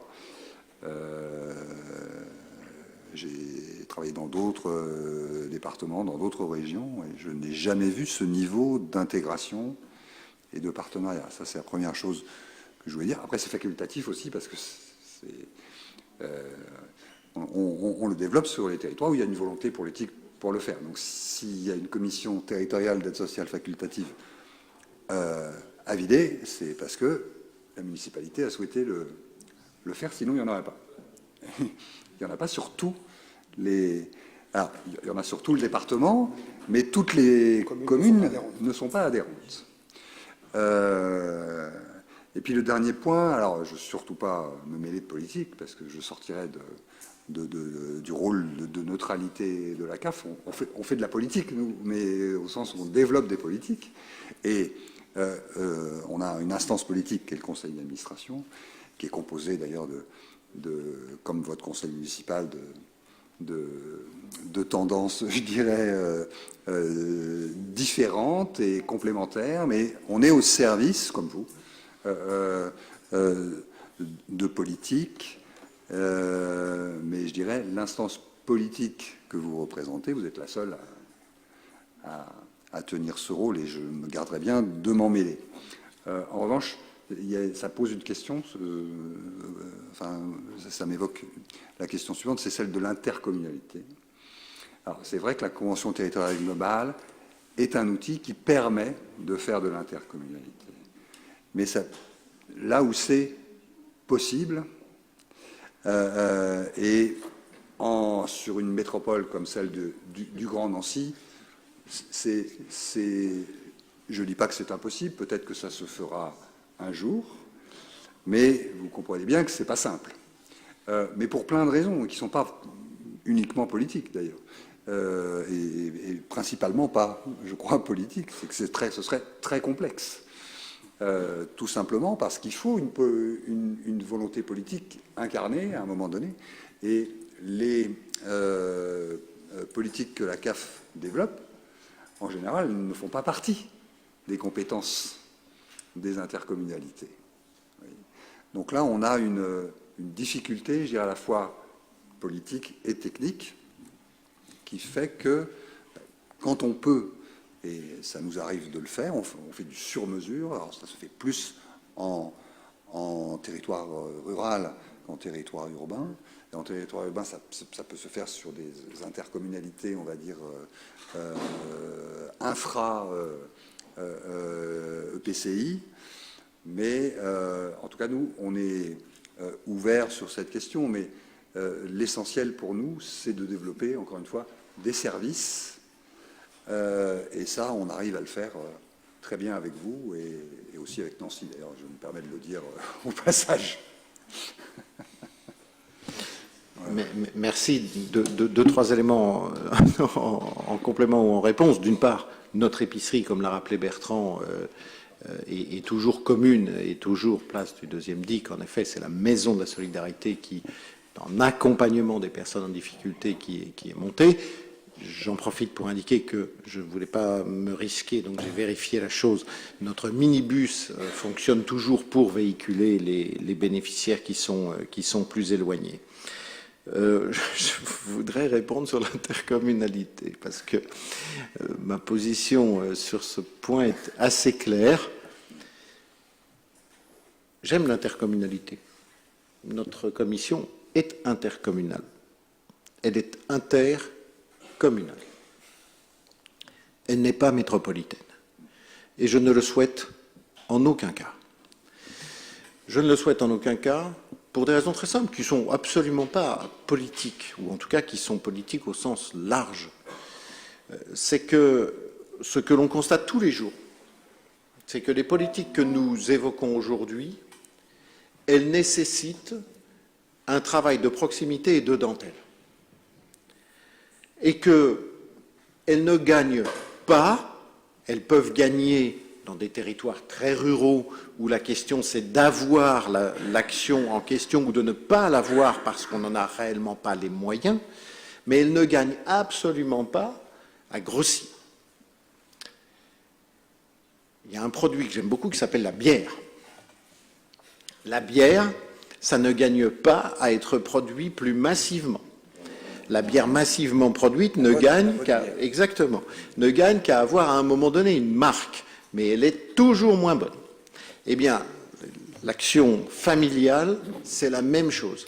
Ça nécessite qu'à un moment donné, il y ait un regard, d'abord parce qu'on perdra, et c'est ce que nous constatons avec la Maison de la Solidarité, on perdra l'engagement bénévole et associatif, parce que face aux grosses machines, c'est compliqué.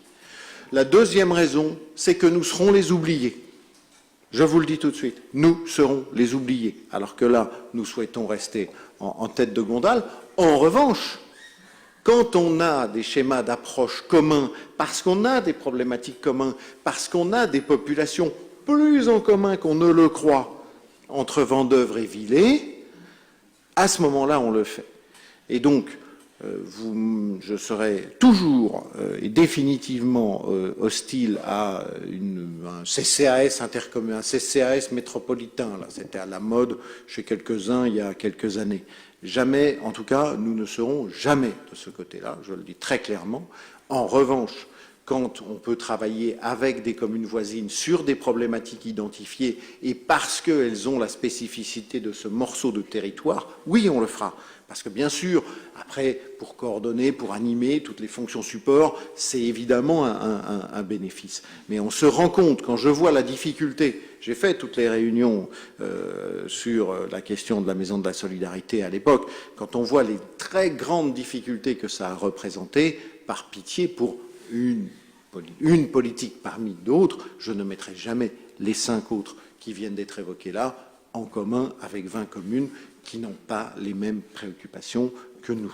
Voilà, je le dis un peu. Et qui ne le souhaitent pas, ça tombe bien, comme ça on sera d'accord. Nous remercions nos intervenants. C'était vraiment, je crois, passionnant et ça valait le coup, plutôt que de vous présenter les délibérations qui arrivent, qui sont des délibérations de mise en œuvre de la Convention territoriale globale, de faire un point sur ces différents sujets. Merci et à bientôt, j'espère.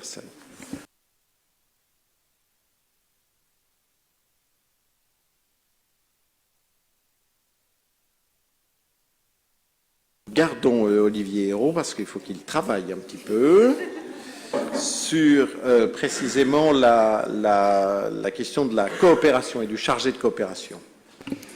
Merci Monsieur le maire, merci pour votre attention à tous. Donc voilà, vous avez pu entendre tous les résultats de nos beaux projets. Cette délibération simplement pour financer donc le chargé de coopération.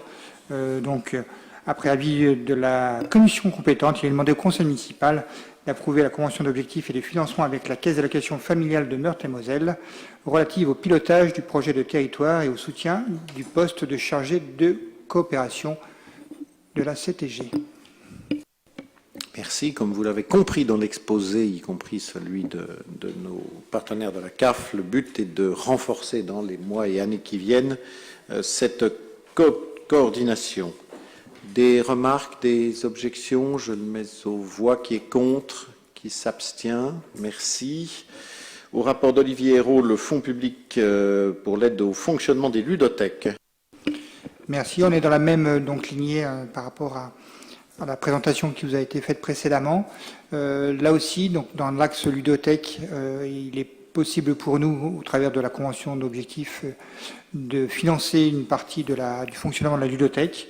Donc l'idée pour nous, c'est de vous présenter cette délibération. Et donc il est demandé au conseil municipal d'approuver la convention d'objectifs et du financement avec la caisse d'allocation familiale de Meurthe-et-Moselle relative aux fonds publics et territoires et à l'aide au fonctionnement des ludothèques. Donc là aussi, c'est un financement qui viendrait en complément de ce que l'on fait déjà.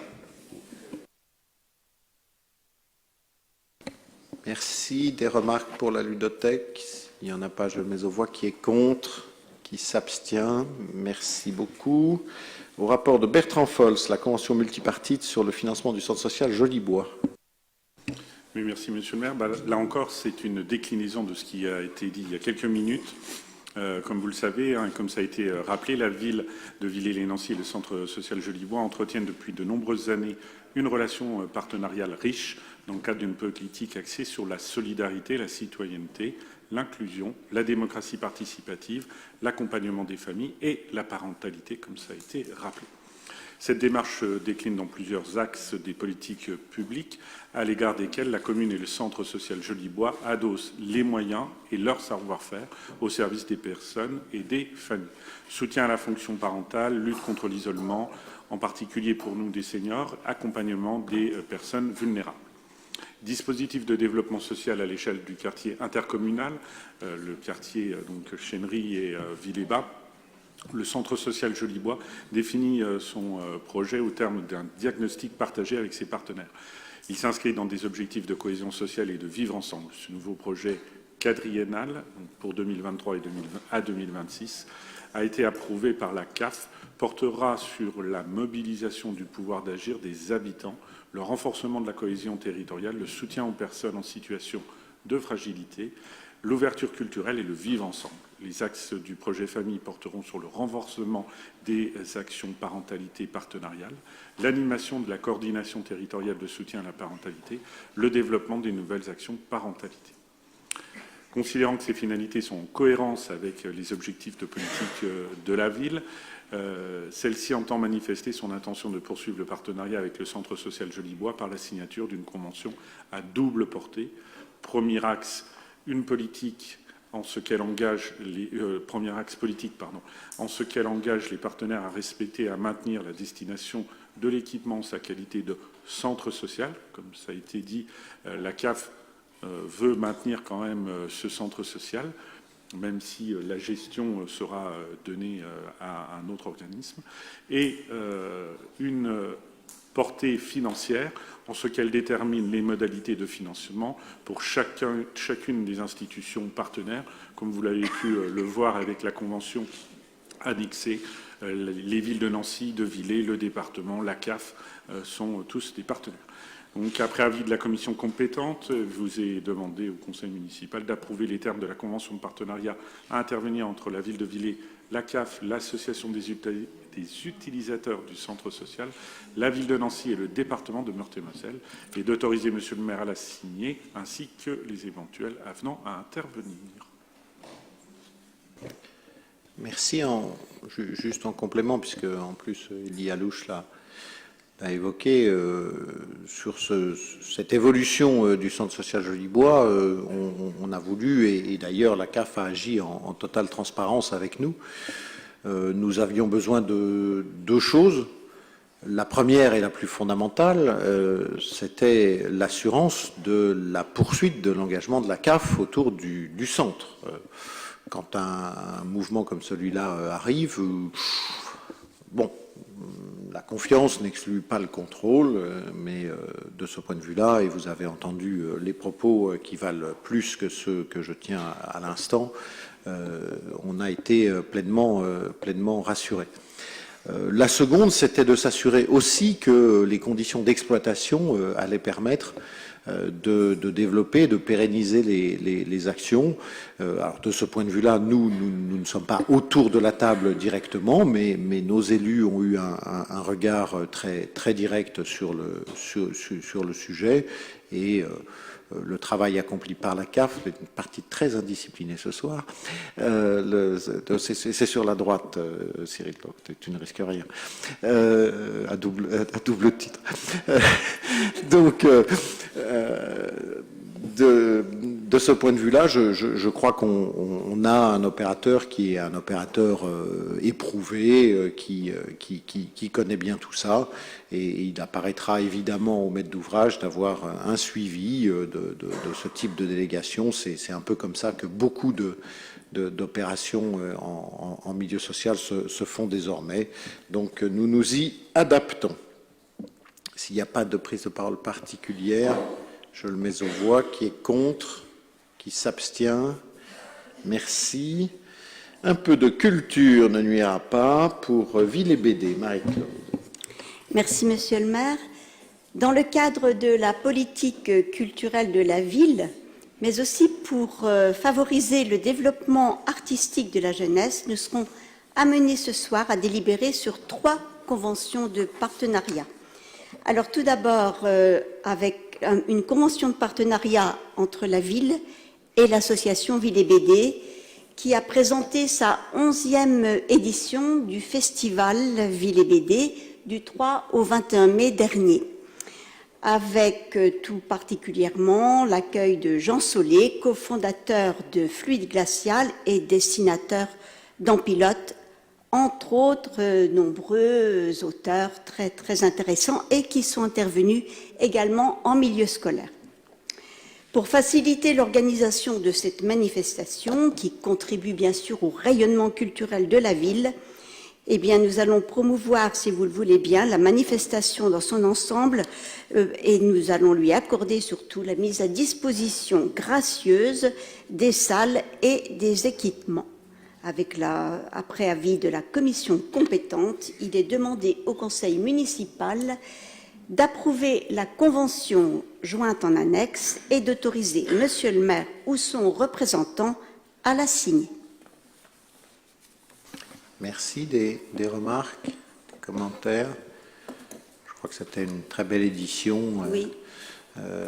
Si cette convention arrive tard, c'est parce que voilà, il fallait la toiletter un petit peu et donc on a mis un petit peu de temps, mais enfin, en tout cas, on peut se réjouir de ce très beau partenariat. Pour information, nous avons eu près de 50 participants au concours de BD de la part de nos amis de la ville jumelée d'Orlinghausen, ce qui est un tour de force puisque en Allemagne, la bande dessinée n'est pas extrêmement développée et donc ça montre qu'ils ont adhéré à un projet français quelque part, voilà, mais à leur manière, voilà.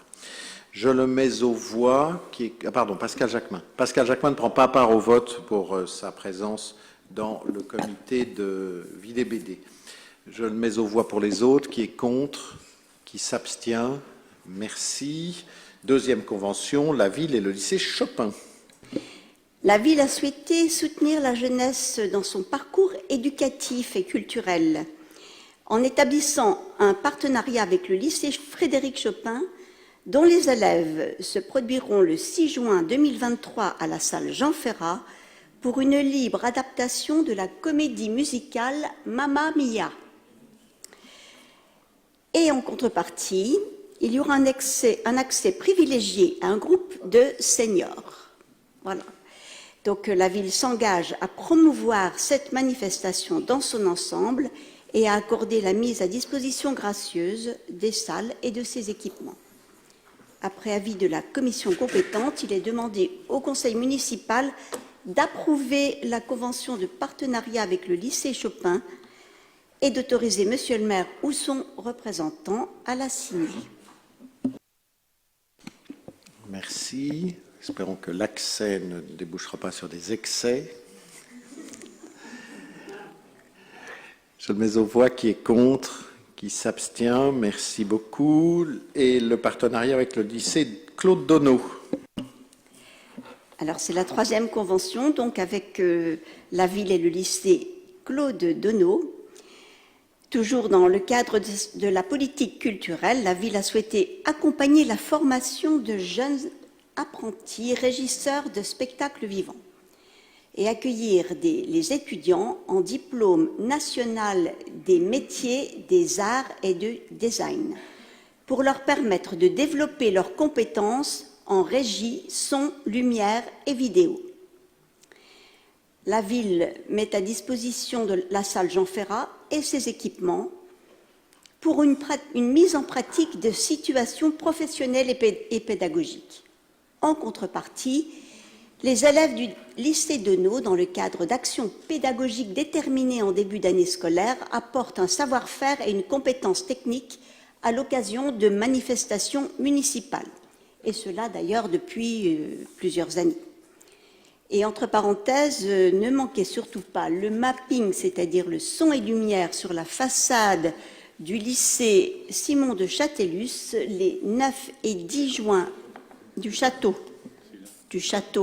et école Simon de Châtellus, les 9 et 10 juin prochains. Et ce mapping nous est offert par le lycée Denault à l'occasion des examens de fin d'année de 6 étudiants. Après avis de la commission compétente, il est demandé au conseil municipal d'approuver la convention et d'autoriser, monsieur le maire, ou son représentant à la signer. Merci beaucoup. Cyril Perrault et Pascal Jacquemin. Oui, une petite remarque sur... d'une part, la convention arrive après la manifestation, enfin, après une partie des manifestations, et je m'interrogeais sur l'article 4, sur la durée de la convention, puisqu'on voit bien, comme on vient de nous l'expliquer, que l'intervention des étudiants va se poursuivre au mois de juin par cette mise en lumière, va se poursuivre, a priori, si j'ai bien lu, par une contrepartie sur le premier semestre 2023-2024. Or, ces étudiants intervenant physiquement sur notre municipalité et dans nos locaux, notamment pour des questions d'assurance et de responsabilité visées par l'article 3, je trouve que la durée de la convention devrait être beaucoup plus large que simplement sur les 2 dates précitées citées dans l'article 4, à savoir le 16 et le 17 mai, étant noté aussi que nous sommes déjà le 22, et donc la convention est censée être signée avant la réalisation de la manifestation. Alors, sur le point de la... Après, je passerai la parole à Marie-Claude pour le reste. Sur le point de l'intervention des étudiants, ces étudiants sont pris en stage. Dans certains cas, d'ailleurs, il y a eu des alternances, c'est arrivé, mais en tout cas, sont pris en stage et donc sont sous convention de stage. La partie individuelle, elle est gérée, donc les étudiants sont couverts. Après, il y a la partie des manifestations et de l'accès aux salles, pour laquelle tu vas nous donner la réponse. Alors, en fait, il faut effectivement préciser que la convention qui était habituelle a été un peu revue parce que le nouveau directeur du lycée Denault, précisément, tenait à ce que l'intervention des élèves, des stagiaires, soit vraiment dans un programme sur l'année scolaire. C'est pour ça que là, cette année scolaire va s'arrêter fin juin. Et ensuite, pour l'année prochaine, une nouvelle convention devra être revue justement en fonction de leur programme annuel. Mais par contre, cette convention ne concerne pas uniquement les élèves, les stagiaires, mais aussi le lycée Denault, pour nous remercier de mettre à disposition la salle, nous prête régulièrement du matériel également. Donc, elle ne pouvait pas être plus longue, mais elle sera plus précoce. Voilà. Donc, dont acte sur le caractère tardif, mais en revanche, voilà, il fallait juste qu'elle couvre l'année. Voilà, je pense que peut donner partiellement satisfaction sur ce plan-là. Pascal Jacquemin. Merci, monsieur le maire. Oui, je pense que mon collègue Cyril doit se rappeler qu'on a eu aussi, à nos moments, des difficultés de pouvoir faire coïncider quelquefois les actions, les réalisations et les votes en conseils municipaux, bon, c'est toujours difficile. Moi, je voulais intervenir simplement parce que je suis très heureux, je dois avouer. Parce qu'effectivement, ça fait à peu près une quinzaine d'années qu'on a un lien avec le lycée d'Auneau. Et il se trouve que lorsque je me suis retrouvé conseiller régional, il fallait choisir 2 lycées. Un lycée public, et donc je m'étais retrouvé à Stanislas, comme le font la plupart des Villarois lorsqu'ils sont élus.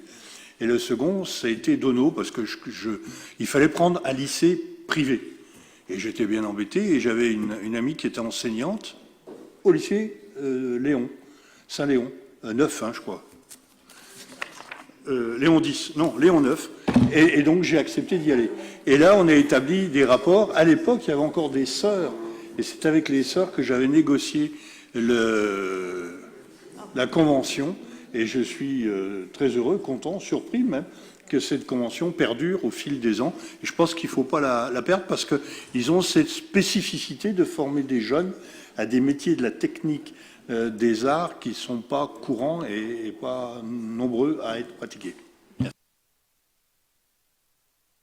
Merci. Pas d'autres remarques? Je le mets donc aux voix pour la fin de l'année et rendez-vous en début d'année pour le prochain. Qui est contre? Qui s'abstient? Merci beaucoup. Blandine Souvet, mise à jour du tableau des effectifs. Merci, Monsieur le maire.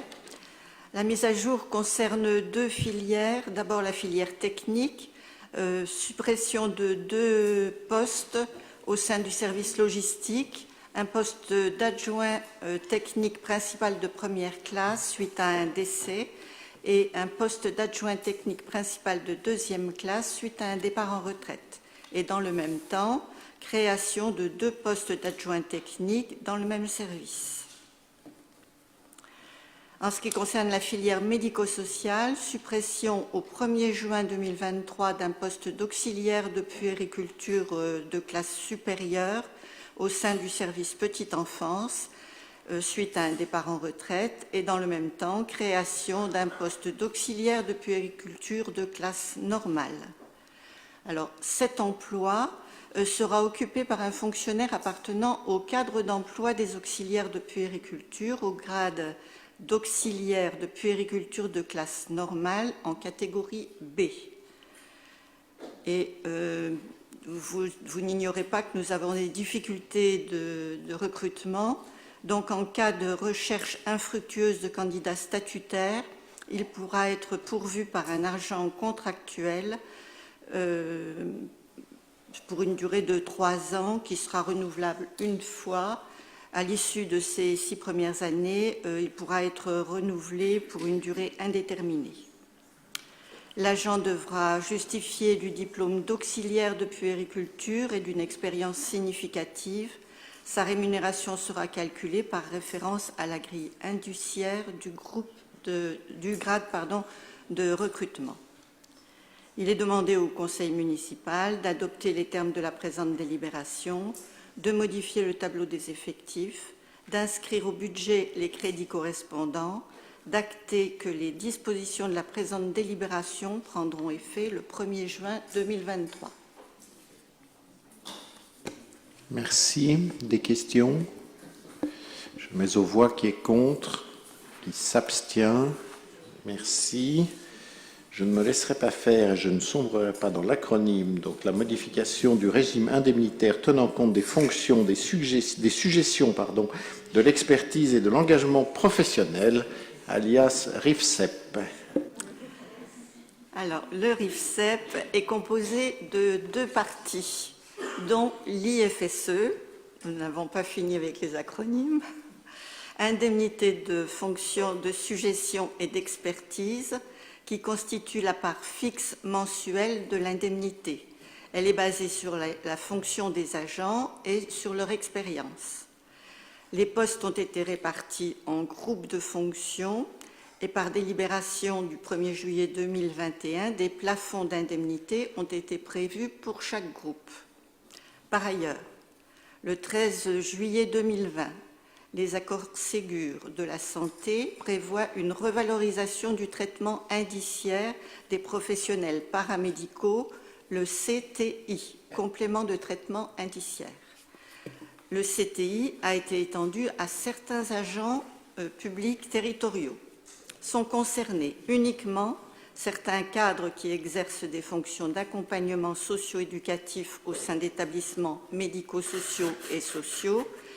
Dans leur grande majorité, les agents des communes et des CCAS qui assurent ces fonctions relèvent de la filière administrative et sont donc exclus du CTI.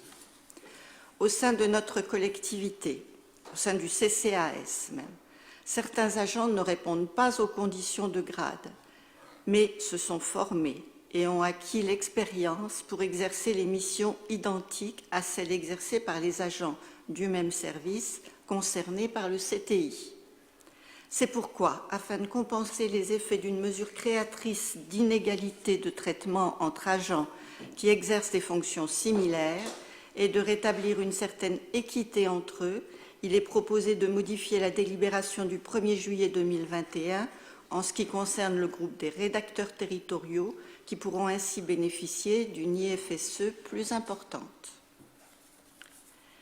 Par conséquent, il est demandé au Conseil municipal de modifier la délibération en date du 1er juillet 2021 uniquement en ce qui concerne le cadre d'emploi des rédacteurs, le reste de la délibération du Conseil municipal du 29 juin 2021 restant inchangé, d'inscrire au budget les crédits correspondants, d'acter que les dispositions de la présente délibération prendront effet au 1er juin 2023.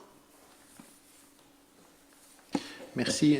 En complément de cette délibération, je ne le fais jamais, mais je tiens sur ce cas particulier, qui est un cas d'équité entre les agents, indiquer que le vote du comité technique social territorial a été unanime, favorablement unanime, avec le vote des représentants du personnel. Y a-t-il des remarques, des objections? Je le mets aux voix. Qui est contre? Qui s'abstient? Merci beaucoup. La coopérative scolaire de Châtellus, qui est allée à Versailles.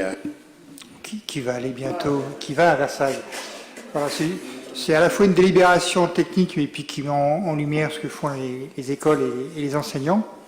Donc, conformément à nos engagements, nous avions voté lors du budget au mois de mars une allocation pour la prise en charge des transports scolaires pour les classes de CM2, donc à hauteur de 1 500 € par classe.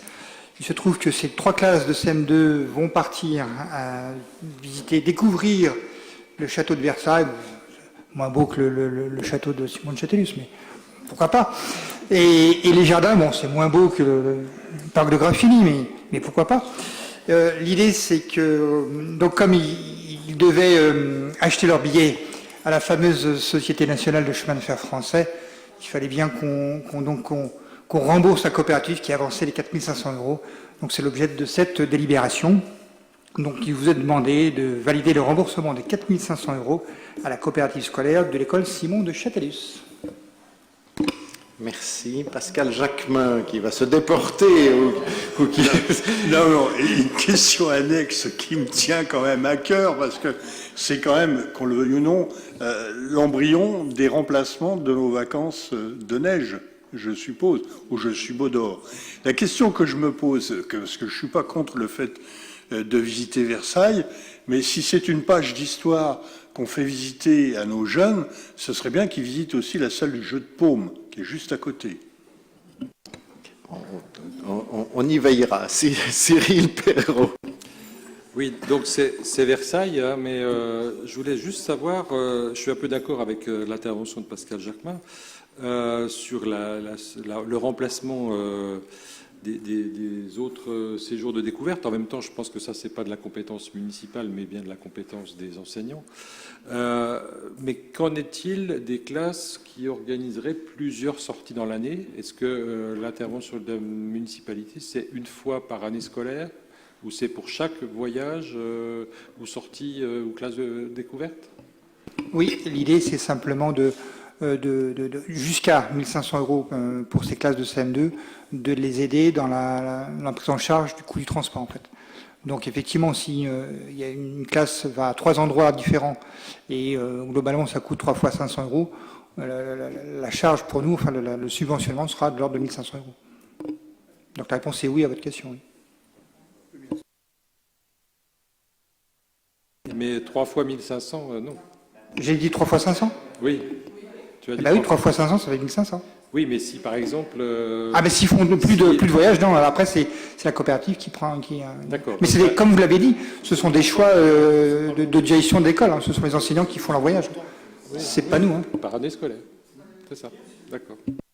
Virgule, ça n'interdit pas sur des projets à caractère exceptionnel, au contraire ça permet peut-être d'ailleurs d'examiner ponctuellement des projets à caractère exceptionnel qui pourraient nécessiter un financement. Après, il est nécessaire pour la souplesse de la vie de l'école et des enseignants et du projet pédagogique de donner au départ une enveloppe. Maintenant, si à un moment donné, il y avait, pour une raison ou pour une autre, un projet qui s'avérait particulièrement coûteux, je prends un exemple qui n'est pas le bon, puisque en l'occurrence ce sera au mois de juillet, mais s'il y avait déplacement d'une école pour telle ou telle raison et qu'on ait pu récupérer des billets des Jeux Olympiques, voilà, ce serait vu évidemment différemment.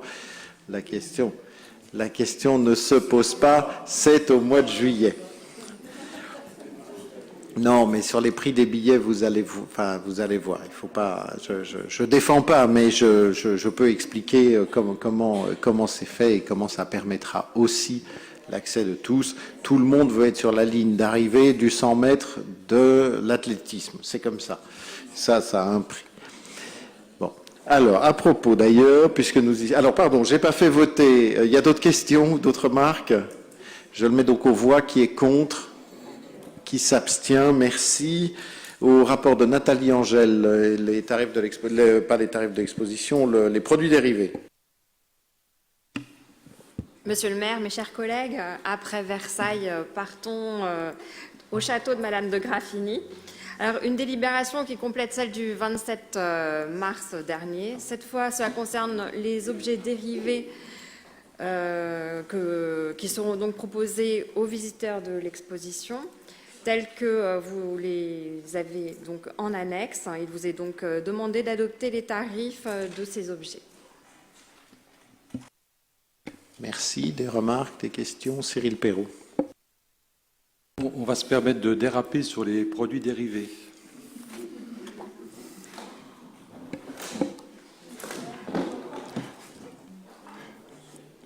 Bon, voilà, c'est tout.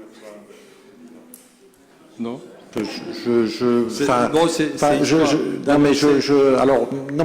J'aurais un humour assez modéré. D'abord, c'est vrai que depuis que vos alliés à l'Assemblée nationale considèrent comme normal d'apporter en séance des signes distinctifs, il semble que les bornes soient définitivement franchies.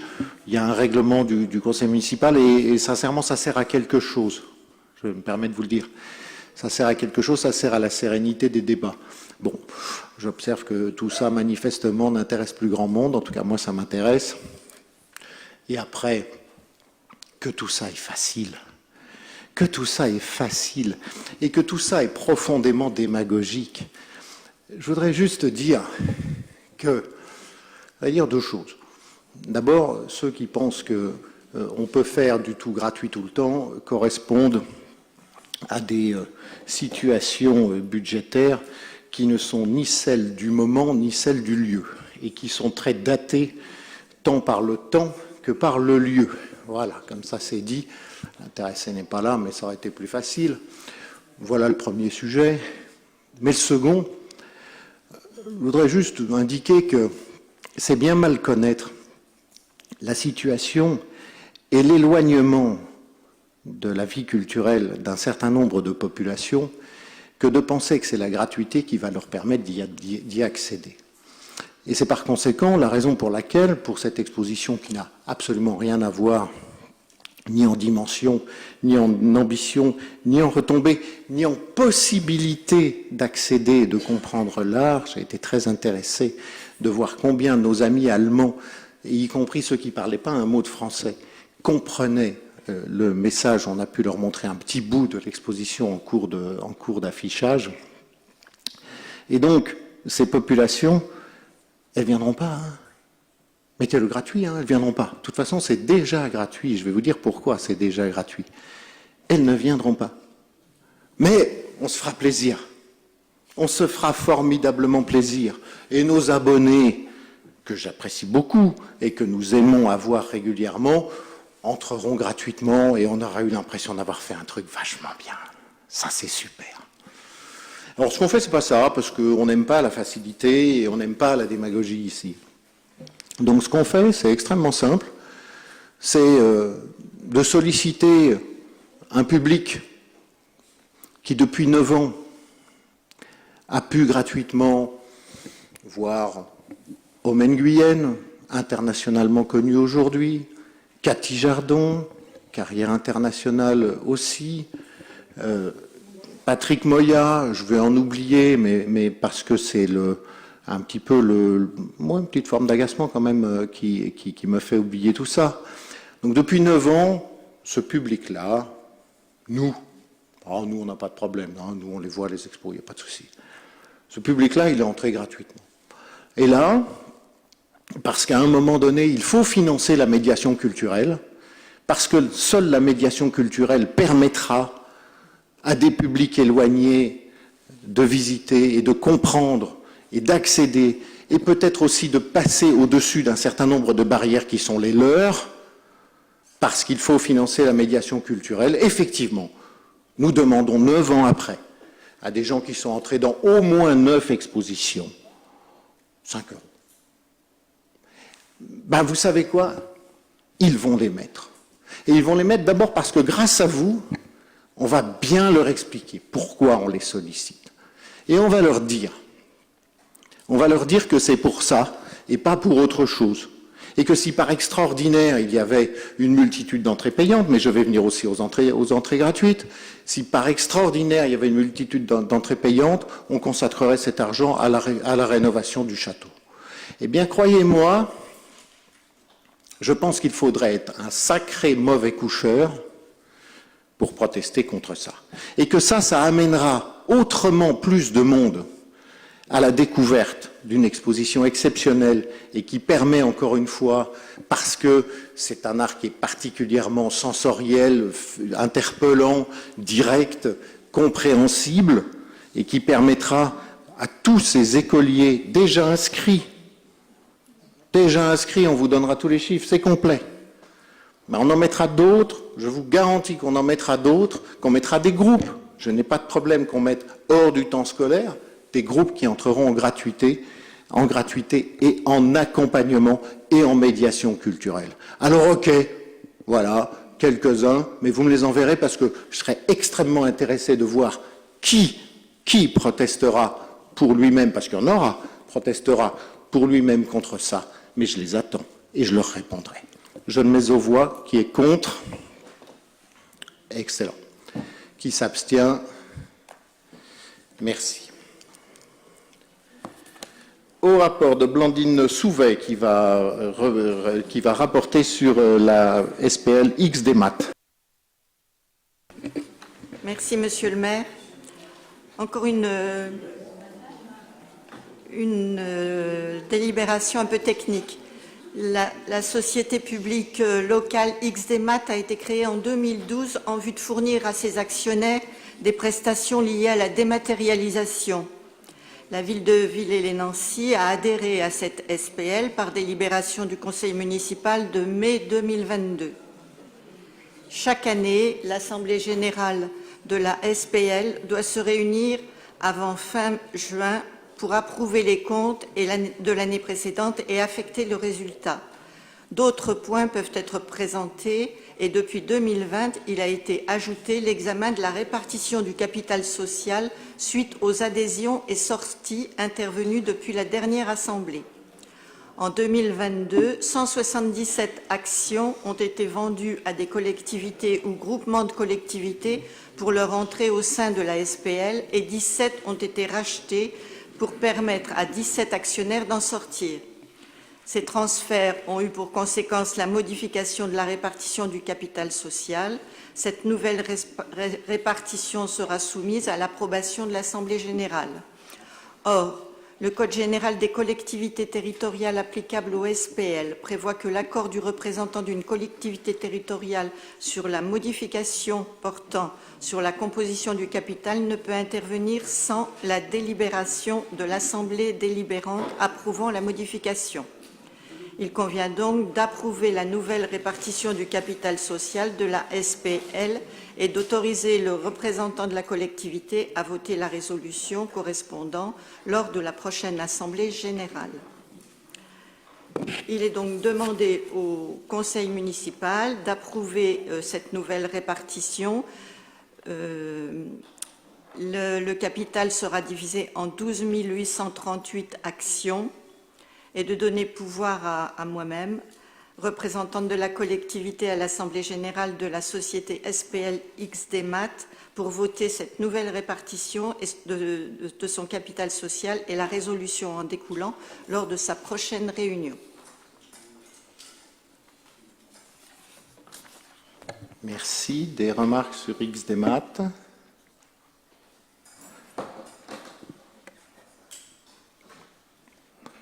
J'en profite, puisqu'il n'y a pas de remarques sur XDMAT, d'indiquer que je crois n'avoir vu ici personne s'émouvoir sur les 2 € d'entrée à Ville et BD. Mais bon, au tempora, au mores. Je le mets aux voix. Qui est contre? Qui s'abstient? Merci. Alors, nous allons devoir nous réunir. Nous allons nous réunir le lundi 26 juin pour le prochain conseil de fonds, mais nous allons devoir nous réunir le 9 juin, et la date n'est pas négociable. La date n'est pas... Pardon?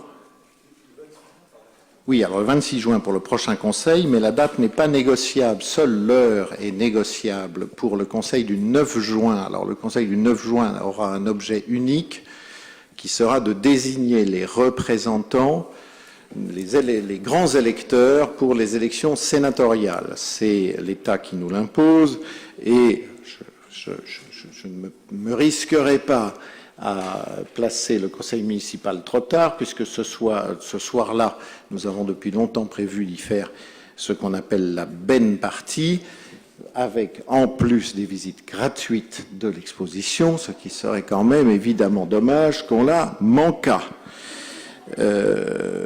C'est pourquoi j'étais sur 2 options possibles, avec une option qui aurait une préférence du groupe de Cyril Perrault et très objectivement aussi un peu la mienne, mais bon, on se conformera à la majorité. Soit on se réunit à 17h, mais pour ceux qui ont une activité professionnelle, c'est un lundi, hein. C'est pas... Non, c'est un vendredi. Alors, non, pardon, je regardais les commerçants et artisans. Donc, c'est pas tip-top. En plus, le vendredi, oui, c'est pas extraordinaire de se réunir le soir. Donc, notre proposition, peut-être en commun, je ne sais pas si cette partie peut être en commun avec le groupe de la minorité, serait de nous réunir à 8h. Bah oui, le matin. Toi, on voit que tu as 5 €. Donc, serait de nous réunir à 8h. Pourquoi? Parce qu'on est quand même un peu, le plus souvent, je sais qu'il peut y avoir bien sûr des contraintes personnelles ou professionnelles, mais on est quand même le plus souvent potentiellement avant le boulot, et on en a pour une demi-heure si on s'organise à peu près bien. Je vous explique de quoi il retourne. Nous sommes dans un cas tout à fait particulier, enfin pas tout à fait particulier, mais nous sommes dans le cas où notre taille de commune fait que tout le conseil municipal est spontanément grand électeur. Ce qui veut dire que nous avons 33 grands électeurs qui, par un vote à la proportionnelle, va a priori, sauf surprise de l'un ou de l'autre ou manquant, va désigner le nombre de représentants de la minorité et le nombre de représentants de la majorité, avec 2 exceptions. La conseillère départementale et le conseiller régional désignent, c'est comme ça que c'est fait, donc nous vous donnerons à ce moment-là le nom de notre remplaçant. C'est un remplaçant, lui ou elle n'a pas à être désigné, et donc on vote sur une liste tout simplement qui prévoit des grands électeurs complémentaires, parce que bien sûr ce jour-là il peut manquer l'un ou l'autre ou l'une ou l'autre des élus municipaux. Donc en principe, si on se débrouille à peu près bien, on a 2 listes, on n'y passe pas 6 semaines, on passe au vote et on dépouille. Donc il faut compter au maximum une demi-heure. Donc je pense que si, sauf réaction violente de gens qui auraient véritablement un empêchement, on se dit 8 heures et on fait ça militaire, quoi. OK? Allez, ils sont gentils. Oui, Cyril Perrault, pardon. Peut-être juste rappeler la date quand même des vraies élections sénatoriales, enfin, le moment venu. Elle est connue, si, me semble-t-il. Ah, je dirais 26 septembre ou quelque chose comme ça. 24 septembre. 24 septembre. Et peut-être aussi déjà dire à tout le monde que c'est a priori les seules élections en France qui sont obligatoires, sous réserve de pénalités financières. Absolument, c'est tout à fait vrai. Le vote est obligatoire, ce qui veut dire que si vous n'êtes pas là, enfin, parce qu'a priori, donc c'est vous qui allez être, vous tous qui allez être désignés pour voter aux élections sénatoriales, il faut le dire avant pour que vous puissiez clairement être remplacés par les personnes de la liste de votre liste qui suivront. Voilà, oui, c'est tout à fait important de le rappeler. Allez, le 9 à 8 heures, on est tac, tac, tac, et à 8h20, on est parti. Vendu. Merci, bonne soirée à tous.